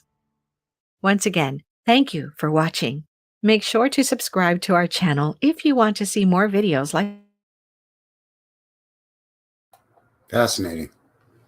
I think I've seen that video before, actually. Or did you buy locate? Make sure you subscribe to all our channels, being New West Reset, Tao of Frankie, R2 Frankies, Shem Jacobs, aka Tartarian Truth, BurnEye, the Mind's Third Eye, ScienceGuy, and Crypto Alchemist. I'm gonna shut up and let you take over. Are we watching? Oh, Middleton, Ohio. I saw pictures of nighttime, and all of a sudden I was like, oh no, is it more riots? Apparently there was a bombing in Washington, D.C. today trying to spread riots. Oh, man. France is Wow. burning. Wow. Yeah, so this was a video that they're claiming is a hoax now. Other sources are saying that it's not a hoax, so who knows, but I guess this was... Is this the last territory Wednesday of... Is this the territory of the Mothman? Kind of like a pterodactyl? It is, right? Middletown, Ohio. Eastern Ohio, Western West Virginia. With the like Mothman 200 is witnesses. 200 witnesses. by for sure. Gallipolis. It's by Gallipolis, Ohio. The Mothman. I don't know where Middleton is. I'm gonna look it up real quick. But I know that Gallipolis is where the Mothman is, like around there. Gallipolis. I'm not familiar with the area. My wife is from there. But she's from the west, the farther side. Hey, Bernie, I gotta take off, but I want to thank you very much. Yeah, it says Thanks a lot for coming on, for having me on, buddy. Appreciate it. Always a pleasure, brother. We'll have to meet up soon and do some more boots on the ground. Oh, you know it. Right, and gonna still be doing Medicine Hat right away, and when I do Medicine Hat, I'm also gonna be doing Writing on Rock National Park that has all of the tens of thousands of petroglyphs, as well as Omagh, Alberta, which is Alberta's Stonehenge, known as Canada's Stonehenge. Also called a medicine wheel, but it is recognized as 5,000 years old, ancient astrological calendar in the same area as these giant geoglyphs that we're going to be investigating in Medicine Hat.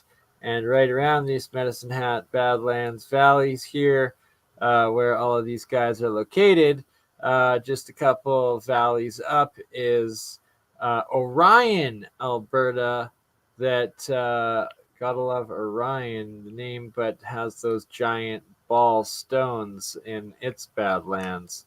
So which isn't far from Vulcan either, by the way. Good Vulcan, point. Alberta. Yeah. And so yeah, I'm looking forward to that stuff, Bernie. That's going to be awesome. It is. It really is. And this guy right here, once again, looks like indigenous Western Plains warrior face geoglyph. And this guy is in Montana, just below Alberta. So, you know, the geoglyphs we looked at in New York, New Jersey there, and they're everywhere, apparently. Yeah, it seems so. We're finding more and more of them, aren't we? Every day. It's crazy. Put 10,000 on the map today. Yeah, right.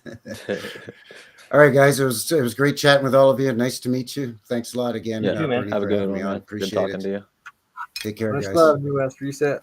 See you later, guys. Cheers.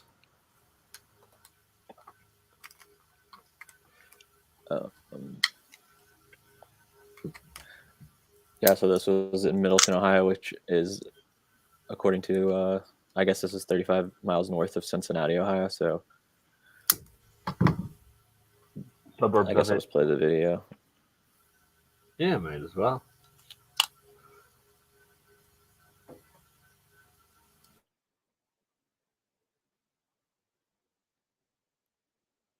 My computer cut off, but I was saying that I saw something similar to this a couple months before this, and I messaged my buddy Alchemist on Instagram immediately after it happened and told him that I saw it, but I didn't get a video of it because I was driving. But it looked exactly like what's in this video. Tim, you're in Alberta too, right? No, I'm in Ohio, like Calgary? Central. Oh, I'm in Central Ohio. Oh, wow. So here's one of the videos. There are two angles of this, if it even loads, of course. Try to rewind it.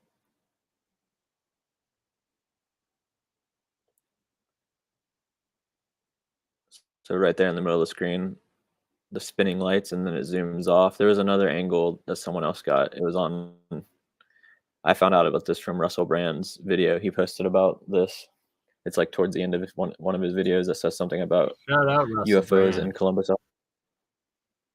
But yeah, maybe I should just play the Russell Brand video. It's in That one was Columbus? pretty short. And this video was in Middletown, Ohio, which is 35 miles north of Cincinnati.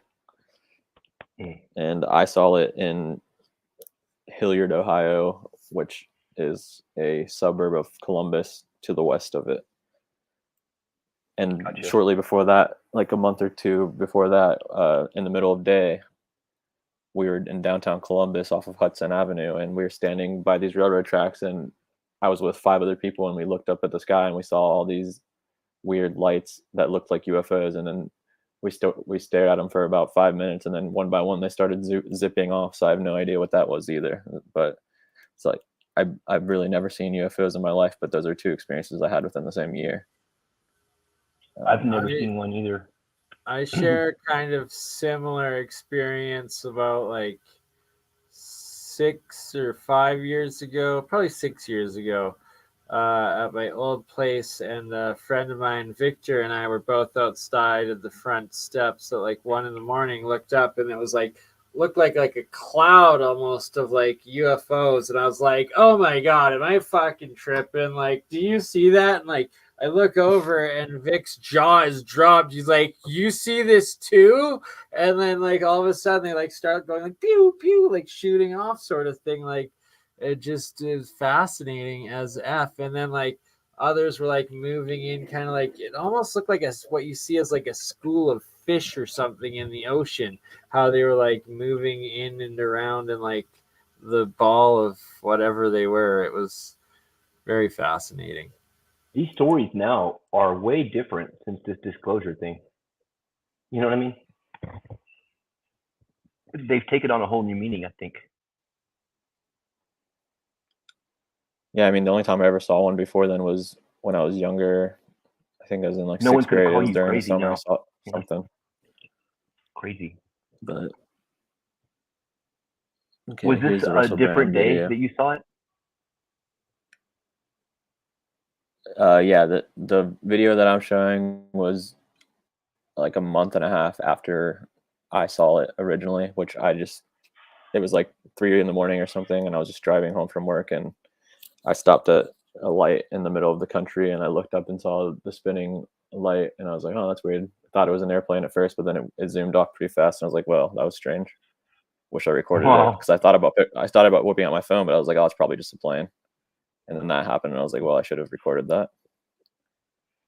All right, so here's Russell Brand. Always like way too late. As soon as like people, when you're in the moment, you just get awestruck, and by the time you get your phone out, and half the time it won't even work for some reason, focus on the things or capture what you're seeing. Yeah. But the experience will always stay with, and it truly does. It's probably warping space-time too, which is fucking you all up. Excuse my language. You know what I mean? Let's see so this is the Possibly footage. Okay, cool. Yeah, I just since I was in an area where the cops are bad in, I just didn't want to get pulled over for like stopping in the middle of the street and recording stuff either. But I also, like I said, thought it was a plane, so I didn't really think much of it until it was too late once it left. But it was like 5 bright lights, so it was weird. I don't know. So let's check this out real quick. There's 2 different angles he shows. You been right before. What I also believe is this stuff's true. We had Maybe. multiple viewers reach out to us after they say they spotted those rotating green lights in the sky. Now, Caden Little of Middletown Maybe. reached out and he tells us he saw the lights around 10:30 or 11 last night.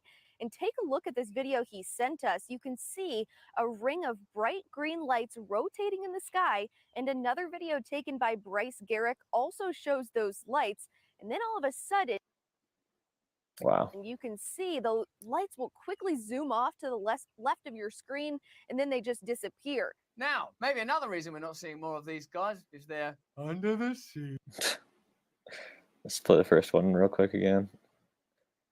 Yeah, so they're saying it's a hoax, but I saw something very similar to Viewers this. reach out to us after they say they spotted those rotating green lights in the sky. So yeah, that was Now, the first Caden version.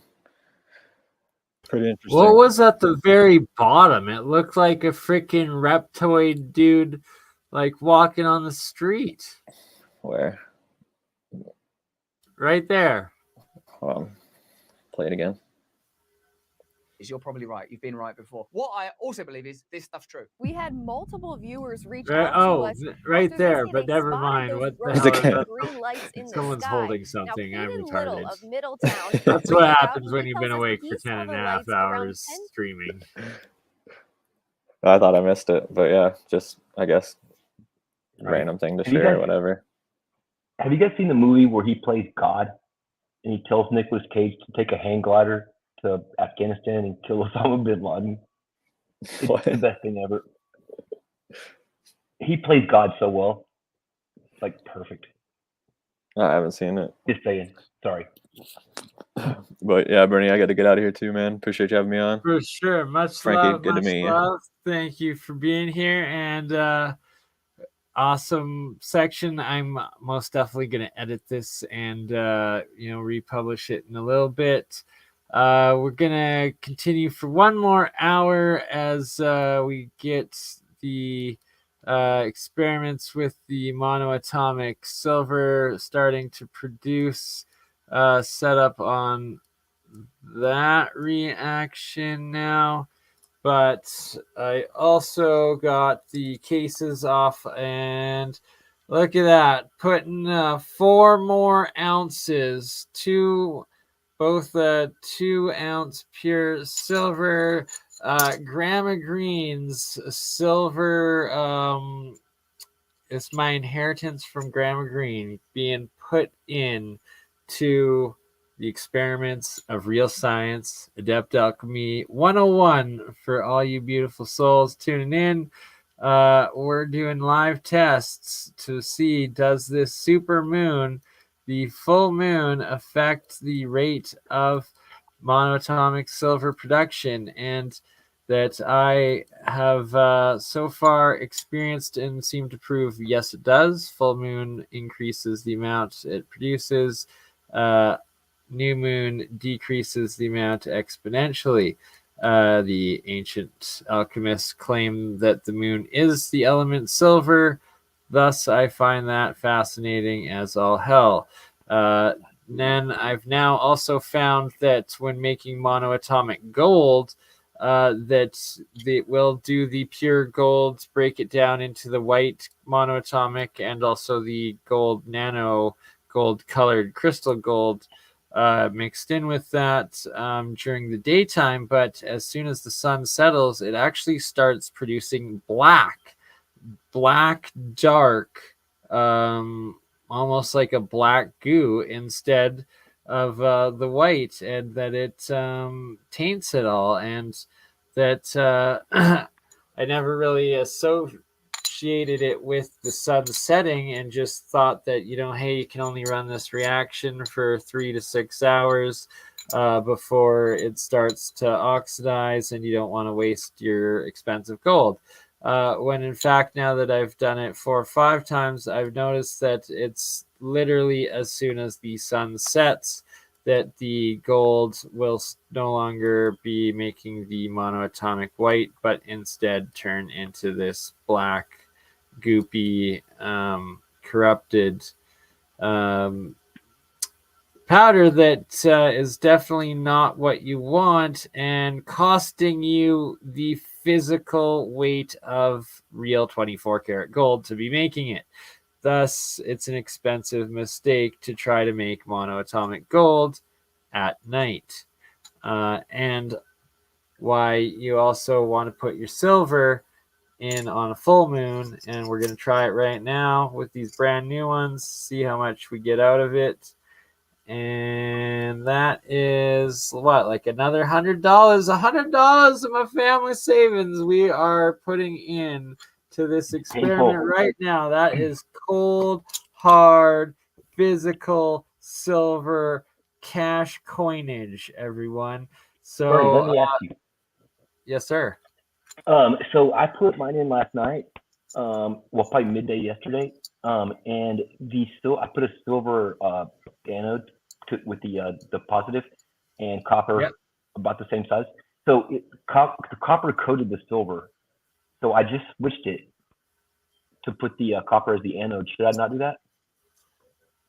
You want the silver as the anode, the copper as the cathode, for that reaction. And don't worry about the plating thing? Yeah, it just will naturally do these nano layers of coating. Okay, I'm glad I asked you. I'm going to change that real quick. Fair enough. And all right, while Frankie is changing that up, and as I just got this one hooked up and it doesn't seem to have the best connection, we need to hook these two up, but that's going to take me 5 or 10 minutes. So in that time, we're going to finish off with the last video of the share today. Oh no, I forgot about the electroculture. Okay, well, let's actually get into some electroculture first.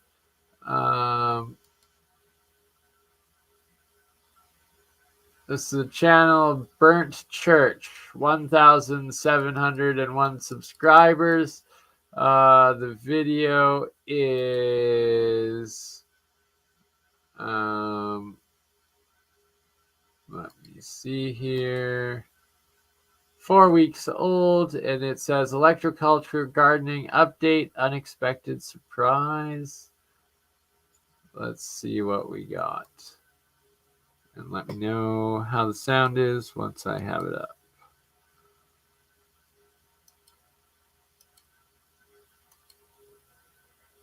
Oops. Darn it. Wrong button.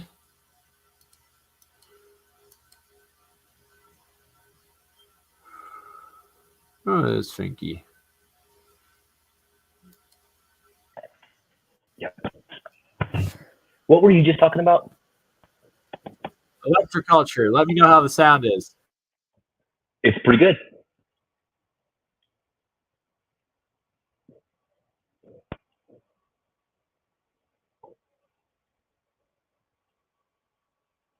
Give me 2 seconds for some.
See, look at that. As soon as I try playing one freaking video, not through Twitter, we get the ridiculous ads. So that's enough of... oh, all right. We'll let it play through. Yeah, I paused it because of the ads, or muted it because of the ads. I have a video of my electroculture thing too. Or people were saying no sound. Was that? Yeah, play yours for sure. Okay, it's real quick.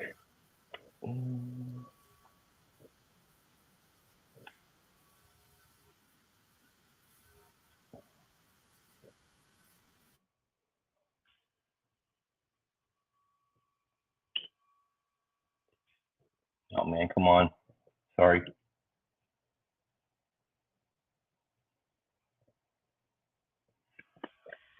Stupid pauses in the way.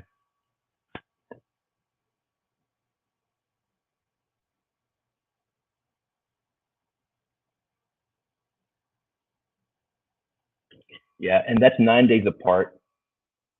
The closer I move them to the pyramid, the faster they grow too. And 9 days before the second thing sprouted, and this dude's now 3 inches tall, and the leaves are over an inch. And these dudes are barely still sprouting. They're all still below 3 millimeters. Like, I don't know. Really, eh? So noticeable difference. Crazy. Quite a bit, I would say. And one of these has the coil in it. These are all in Miracle Grow, and I've been watering them with rainwater whenever it's not raining.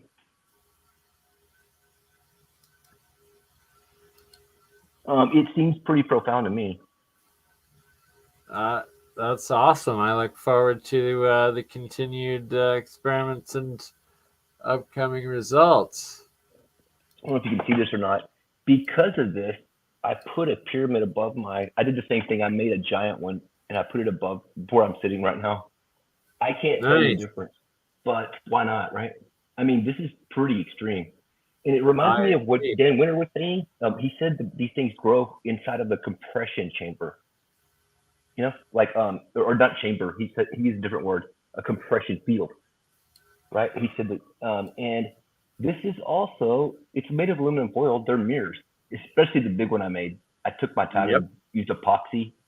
It's also, you know, which he talked about, Kozarov talked about, these mirrors. You have both, and you have the antenna effect of the pyramid, which is the same as the Earth.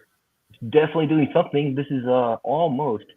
Now, my chick said that they need an arbitrarium, so to be fair, I should put some sort of other cover over the other two, right?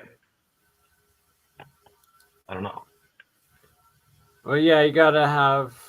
Well, if you put a cover, like to seal it off into like a greenhouse style terrarium on ones with electroculture, you'd have to do it on the controls without, or vice versa. Like whatever you do, make sure that you're being consistent with it with the control sort of situation. Yeah. For a minute, I thought the other two were dead. It had been 9 days. It had been 15 days since I planted them. You know what I mean? And I was thinking, does it mean that right outside of it is a really bad place to be as a plant, unless you're right underneath it? And so that kind of freaked me out. It made me think, well, hey, if there's a pyramid in the room, I want to be under it and nowhere else. Yeah. And I have a bunch of pyramids I've made, so for all different purposes, I'm trying to make one like shaped like a bell, so like you could use it as a I guess a antenna. Absolutely. Yeah. Oh, and the dude with the Qi amplifier, he was putting a microwave antenna. I've made a solid state version of that. I could show it later, maybe. But the point is, I have a bunch of these, and they're 2.4 gigahertz, I believe. They're for DJI racing drones. And so I'm thinking if you stuck one in the top of this and vibrated whatever frequency onto the plant, because I did that basically. You basically make chakra-shaped outer drum, and you put a microwave antenna into it. That's what I was talking about. The Qi amplifier. I have a video on that guy too. I'm ready to play whenever. Might do it later on like a private thing. Oh, you can play it right now. Might as well play the Qi amplifier video. That sounds like okay. Absolutely. Okay, perfect. I think it's even on this thing. Hang on one second here. Maybe. I also got this dude, the Walter Bosley guy. I've been taking clips of things that I think should be revisited because they really need to be, you know. Epic. I appreciate it. Yeah. And this one too. So he's on a ley line, and he's able to go. So he went around with 2 compasses. Same dude. I'd like to talk to this guy, by the way. So I did the same thing, and I verified this because I'm on a ley line too. And I'm on 2 different spots. One of them is my business where I work. And it's twisting counterclockwise there, and then there's a famous statue in the middle of Savannah, and it goes right through it, and it twists the other way. And I verified both these with video, and they're on here, so I could show you if you want. But I'm gonna go with the Chi amplifier, okay? See if I can find it here. Wait. It's gonna be a different video. Sorry.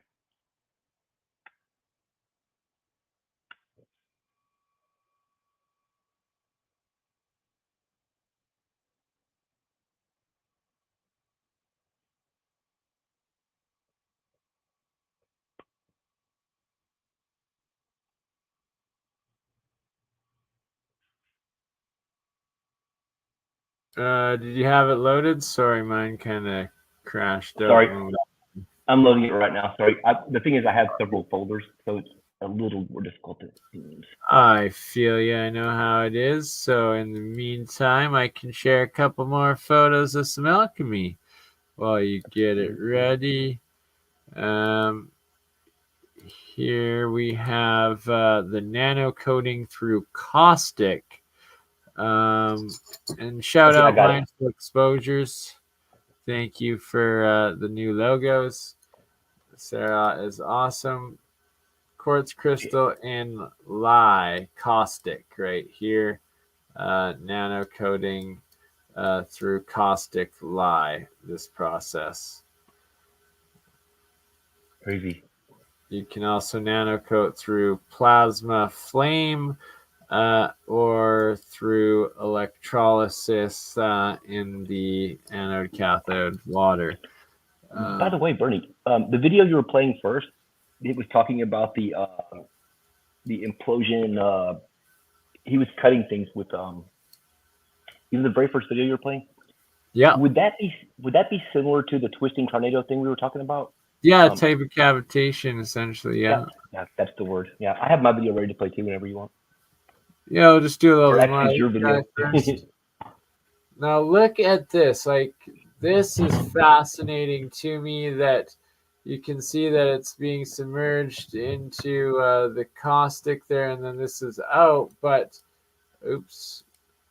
What is going on here? Why is it merging like a black hole? Why is it bending this light up of the bucket into? Like, what is going on there?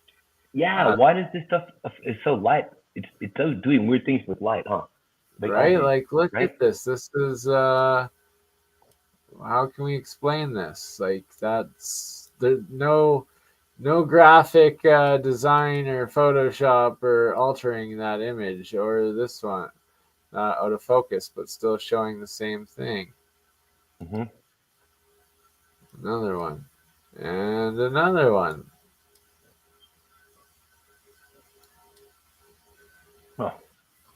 This is nano-coated copper coils, making the white monoatomic copper off of them as they turn into snow globes the first time that you react them back into caustic, or back into salt water from the caustic after rinsing them. And you can see the red, purple, pink copper activated coming out.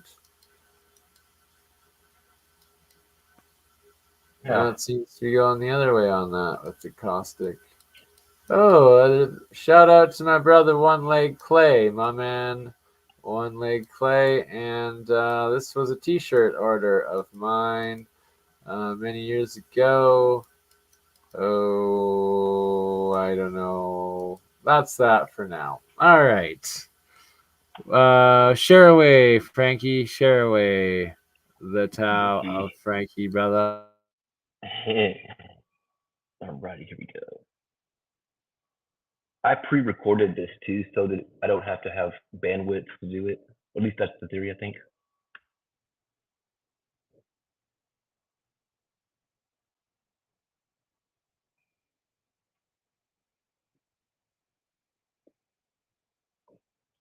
Sorry, I put black spaces in between, so. Come on.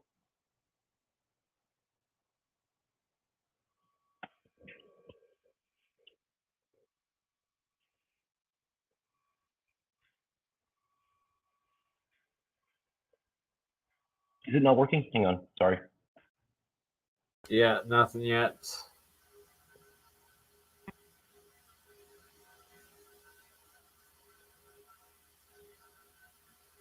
Making me redo it, sorry.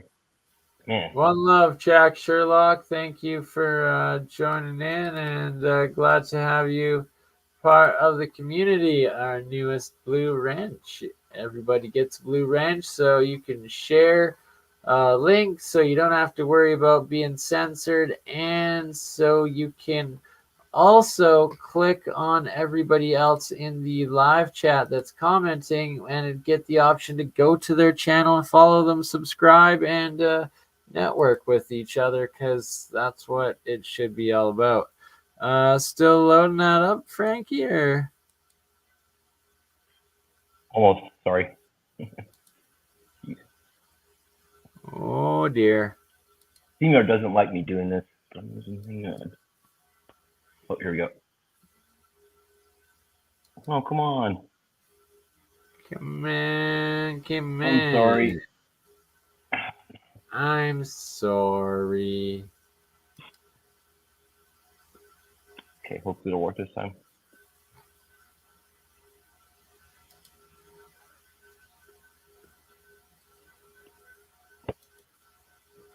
Oh my.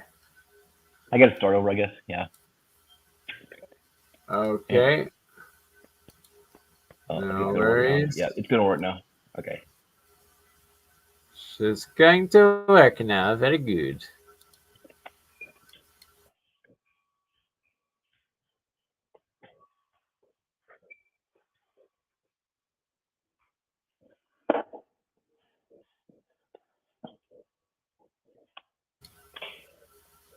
Is there sound on it? The chi thing is after that. Is it not loud enough? No, please turn it up as high as you can.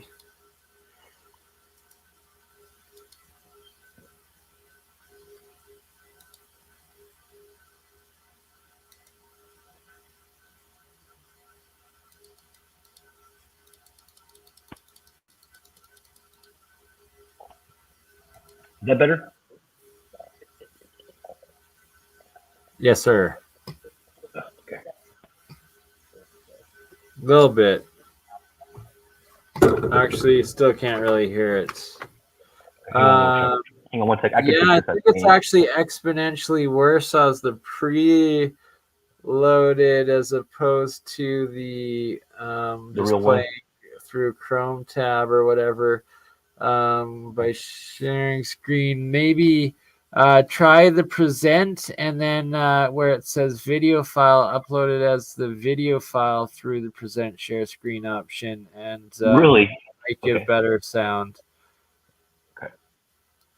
Which reminds me that we can also have a preloaded little video. So one more time, we're gonna play the Tartarian Truth. Pyramids with freaking laser beams, man.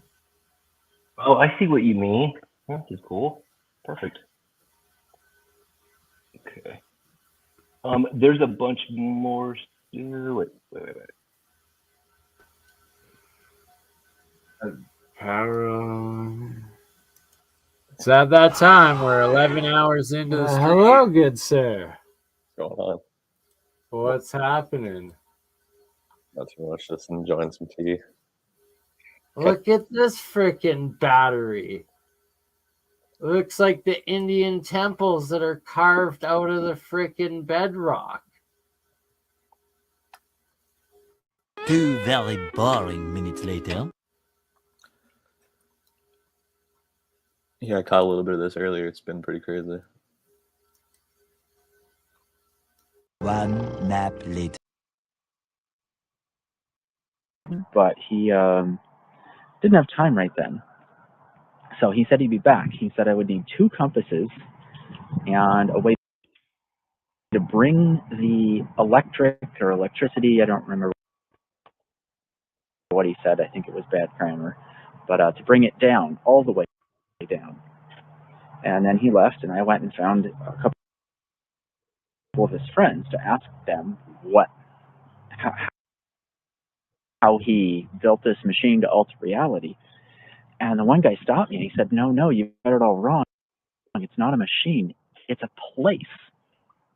And he's like, this guy called this fat time, or a fat place.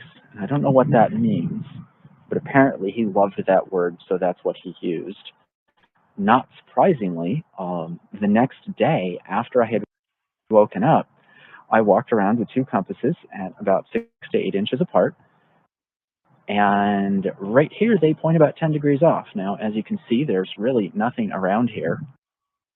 There's not metal to speak of. That's stainless steel over there. It's not going to mess with the magnetic field any. There's nothing around here. It's a natural place that has a weird twisted magnetic field. And it took me a while to figure out what bringing the electricity all the way down meant. And I went and I've got a portable 300,000 volt generator here. It's obviously not going to hit 300,000 volts because the ions will just arc away first. It's a 20 multiplier stage array up to a 15,000 volt little power supply in there. Anyway, rather neat little toy, and I've got it set up to where if I want to reverse the polarity, I can just slide my hand along after it's on, and now I've got the other polarity coming out the other side, and I can do that without zapping myself too badly. So anyway, you want negative at the top, and you want to point that up into the sky, and it will bring the charges down. Now, you do not want to do it on a day like pictured today. It's all overcast. These are the same instructions to get yourself hit by lightning. So do not do that in the daytime. And if I flip it over, and I've got positive toward the sky, it will stop all that energy from flowing. Absolutely stop it.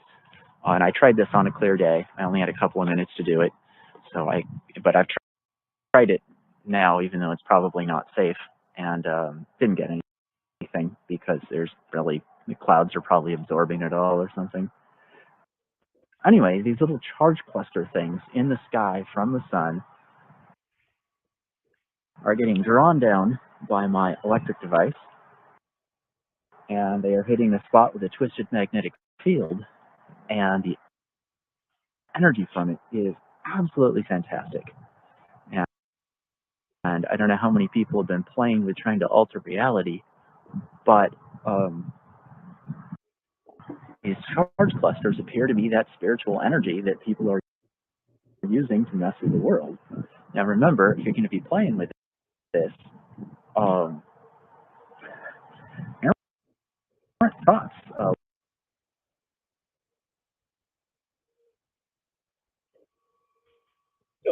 So Bernie, this is going to keep. It's going to come back on again, and it's going to be him again, I think. I just did this so I could find it. Yeah, I just put black spaces in between so I could because there's a whole bunch of stuff that's not organized, all mixed together. That wasn't what I was wanting to play. I did want to play that eventually though, but it's the wrong subject for right now, I think. Yeah, it's a little bit of electroculture. Study the way shapes relate to life force. Now, if I want to contain water, I shape my hand or shape a cup in order to contain water. But if I want to contain something non-physical, a physical shape will not help me contain it. But I want to contain this invisible dimension in a physical shape. Now, how can I do it? I was saving this for a totally different show. This is done through resonance. Resonance of shape. Because if you enter into resonance with anything, you have information exchange. And the information exchange actually brings them together. So each contains the other. Now, how can we do this? In biogeometry, we have researched the resonance between shapes and the planes of nature. In theosophy, of course, you know, you have the divisions of the planes of nature, like vitality, etheric is one, and then part of the physical, then you have emotional, you have mental, and then you have the higher mentals, and then the spiritual levels. Now we're using a similar categorization, so in planes of nature, and we divide each plane into 12 subplanes, and then we have geometrical shapes that resonate with each of the subplanes. Now, I can't show experiments now of how we derive that, but this is part of the physics of quality, and we have the shapes that enter into resonance with each of the subplanes. Now, those shapes, when used in the forming process of any object, each shape will connect to the subplane in which it is in resonance. And so, natural shapes, all shapes in nature, have all those subplane resonant shape configurations that actually bring in all the levels of the life force into the shape and contain them. So you contain them through geometrical resonance. That's how you contain the higher dimensions. Now let me take the human body. Now, we know that in a human body, where can I test the occurrence of light shape, light force, and this multidimensional communication? We have energy centers for energy wheels that are referred to as chakras, and those chakras are actually, like I have a heart chakra, I have a throat chakra, eyebrow chakra, and each one is a vortex communicating between multidimensional levels. Now, I use my measuring instruments, and those measuring instruments, I cannot go too much into how I measure, how I use certain instruments related to torsion effects and things like that, because it cannot be done in an hour. But suffice to say that we have found that in every place where you have a human center, a human chakra, we have a chakra on the statue. Now, what does it mean having a chakra on the statue? Means that you have life force. Means that you have all the biological functions of the location of that chakra in the statue. but my statue on the physical level is not properly formed. Maybe I have formed the angles, I have formed everything, but I have not formed the material. So what will happen? It will contain all those energies of life, but it will not move, it will not animate. But all the other levels will be contained in it. So what we show that you can actually activate a chakra or increase its emission by raising the hands like that. Let's say the heart chakra, I raise those two hands on the level of the heart chakra. Because by moving the hands, each time I move the hands, centers of gravities move with it. So actually when I do this, the heart chakra increases. So if I want to activate my heart chakra as a human being, all I have to do is this. My brow chakra, I do this. So throat chakra, I do this. So same thing with the statue. And then we test people sitting in front of the statue with bioresonance machines, and we see where they have a deficient, let's say, organ function, biological function in the body, with which chakra it's related. Then I place the statue with the right posture in front of them, and all of a sudden you can see a change in the life force in the body and the balance. That means that the statue itself has carried this information. It carries all the levels of light force and emits it to the person. Of course, the ancients, when they did this with a statue, they placed the statue on a sacred power spot so that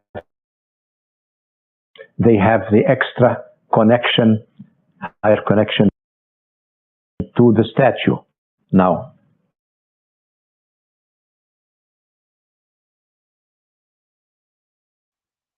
yeah, sorry about that, Bernie. It's a little too Phrygian for right now. I didn't mean for that to happen, but I'm not really a techie.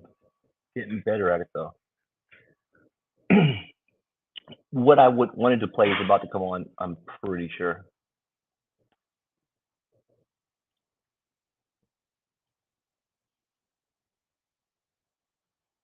Okay, no worries, Frankie, and sorry, it's 4:20 p.m. Alberta time, so I smoke a little bit of the ganja. Anyway, I built it because I looked at it and I'm like, this is a really weird patent by a really weird guy that has things like remote viewing amplifier and let's walk through walls patent and all kinds of crazy stuff. So I built a chi energy amplifier because it was easy. I had everything lying around and it worked. Like I couldn't feel it. I've hooked up psychics to it and they can't feel it at all. But like 3 minutes later, they're like, what the heck did this thing do to me? But they can't feel it at all. It charges you up, but you can't feel it. It's a really weird thing.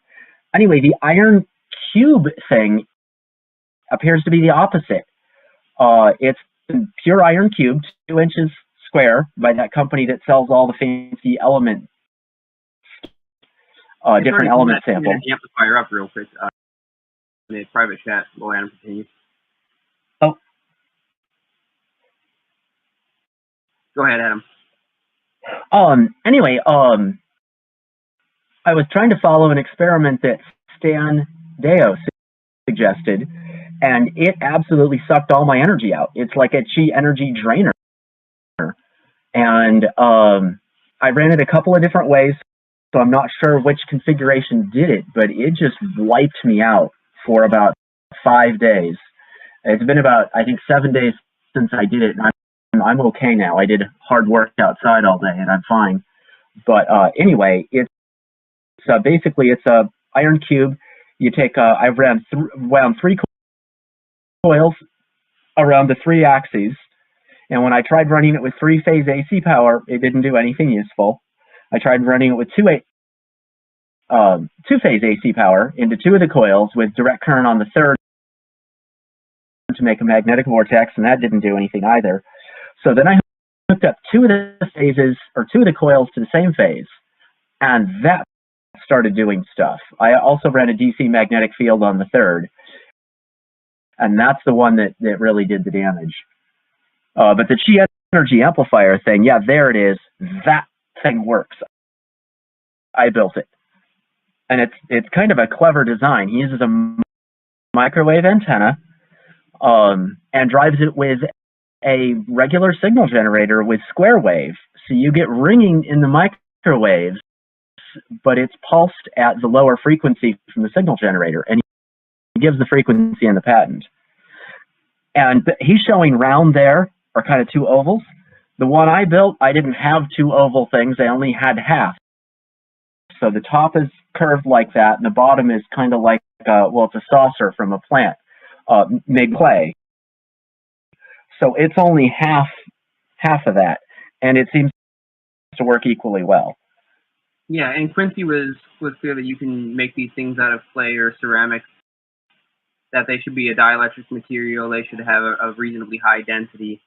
And then, yeah, the slot antenna, his slot antenna design really is the genius of this idea, where you don't have to have a microwave source to produce microwave level energy. I think that's the most fantastic part about it.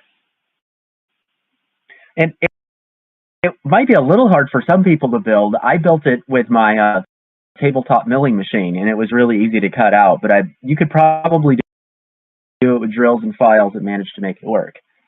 Oh, for sure. You can go grab a diamond tip glass boring bit and go to your local dollar store and get yourself some ceramic bowls that are about that right size and shape. Build it out of that, no problem. I actually wandered through a hardware store through the section with all the clay pots and found one with a hole already in the bottom because it was meant for drainage for a clay pot, and it was about the right size. Yeah, that'll work. The idea of using natural materials too in a electronic-based device is super strange, and that's one of the reasons why I think Quincy's patents are so unique. I mean, this guy was absolutely something else. There's no way to tell whether he was a complete joker or just an absolute genius. I highly favor towards the side of absolute genius that decided to disclose in a unique kind of way. And the reason for why this is an interesting case is Quincy released over 12 different patents. And the patent office contacted him on almost all of them requesting more information. He ignored the patent office, didn't ever bother to pursue actually going from the application status to patent approval, while simultaneously continuing to release more and more patent applications. And I think the whole goal there was to just get them into the public record. Yeah.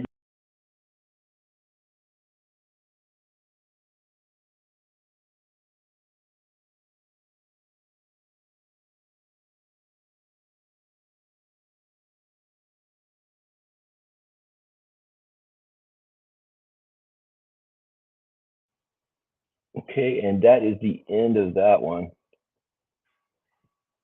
And I did the same thing and made basically a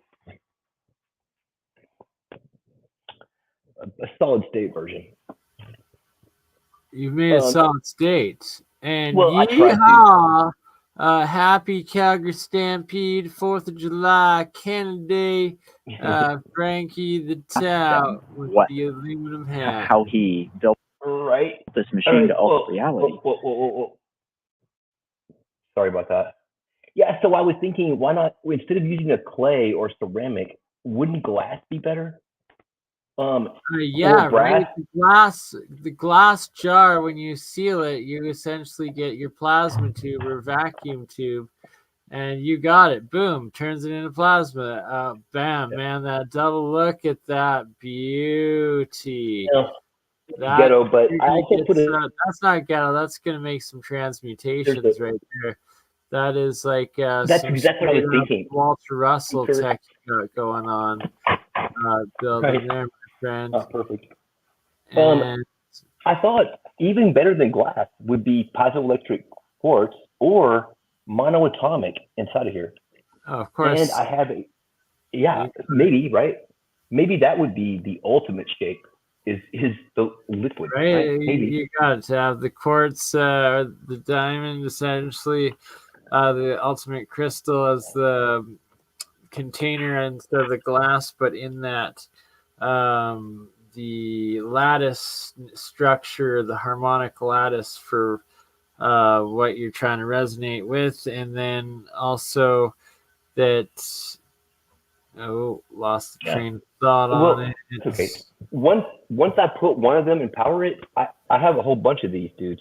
Oh yeah, when you have monoatomics in the water, in the jars. So this is a key point to that jar and the vacuum tubes and the transmutations that happen in it, and that when you put the plasma arc through it, and that I've long suspected and now intend on fully drying out a bunch of them, washing the powders, and starting to zap them in jars and seal the jars, and put them in microwaves and zap them and get some real, actual crazy plasmatic fusion reactions.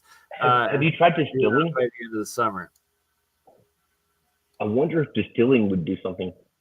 Oh yeah, I've got it, and I've also got a whole bunch of distilled water now too. That for specific ones that I will start running as I'll set up 3 or 4 of the exact same experiments, or like anode cathodes, only with minor control alterations, one being the distilled water, and then starting to use a couple of different electrolytes other than salt, and then also one with the new power supply, and maybe even probably the first one, just a comparison of the AC 5 volts power supply compared to just the standard D battery DC. I keep wondering about that myself, but everybody is way ahead of me on that right now. AC is hard for me. DC, I never recommend any novice, anyone new to start. Don't ever start with AC. It is DC only, and that is battery, and it's natural. It's slower, but it is a steady harmonic current state that it will run this monoatomic colloidal electrolysis jar reaction for 3 days. That's how long the battery life lasts on usual for your zinc carbon battery that will power it. And that's all you need. And you can even use a AA or a AAA battery. I'll take my camera outside to show some that I've done. And that it's always 3 days. And it almost always the anode will also be fully eroded down into the monoatomics by the end of that day, unless you're using harder metal. I'm really glad you told me that. That makes a lot of sense. And then finally with it, the psychic test, and just like bending spoons or speaking with goats, there's the leaving it for a week where it's ran for 3 days, it's been dead for 3 days. You come in with your friend on the 7th, you know it's dead, but you go watch it come back to life, and you stare at it, and boom, it starts bubbling again, and the reactor starts producing hydrogen. The electrolysis starts going all just because you've willed it. And sure enough, my brother Eamon was there in that garage when I did that the first time I've ever tried it, and it worked. And it was like, hot damn, I don't think I can produce that 100 out of 100 times, but that's 1 out of 1. I like it Now conscious. maybe we'll go for round Conscious. 2, but I encourage others to try this. Right. It's conscious, I think. Is it a physical form of plasma? All plasma. aware? So here's the thing about plasma is it's higher dimensional matter. So it is physical always in some manner, and it is higher dimensional, and I believe that all plasma has some level of conscious structure and flow to it of self-organization and potential conscious dimension, fractality. That could be the missing key that we are all looking for. Simultaneously, why you have these ball lightning plasma orbs always appearing as not just UAP, UFOs, but spirits, guides, and so much more. Plasma could be alive. Yeah. Your I blood. want to talk more next time about Dan Winter. Everything about that video that you posted. One guy stopped me and he said, no, you've got it all wrong. It's not a machine. Sorry. It's a... He seems to Got be... that right there. Actually, now that you bring up Dan Winter, that is awesome that you do, because that was one of the last videos I wanted to play for the day. And it's another global breakthrough energy movement presentation, and it is called The Key to All Forms of Fusion, Vacuum Energy, and Self-Organization. Dan Winter and Jason Matozzo. So, synchronicity, we've got Dan Winter, excellent lecture and presentation that not a whole lot of people have really seen. Only 3 years old and only 1.6 thousand views. So this is one of those hidden gems that I love sharing with the world and all of you, and that's why we are here. Where?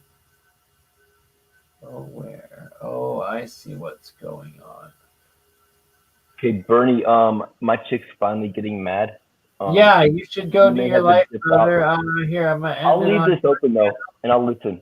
Yeah, I'm gonna end the stream here on your channel for a minute. Okay. And then I am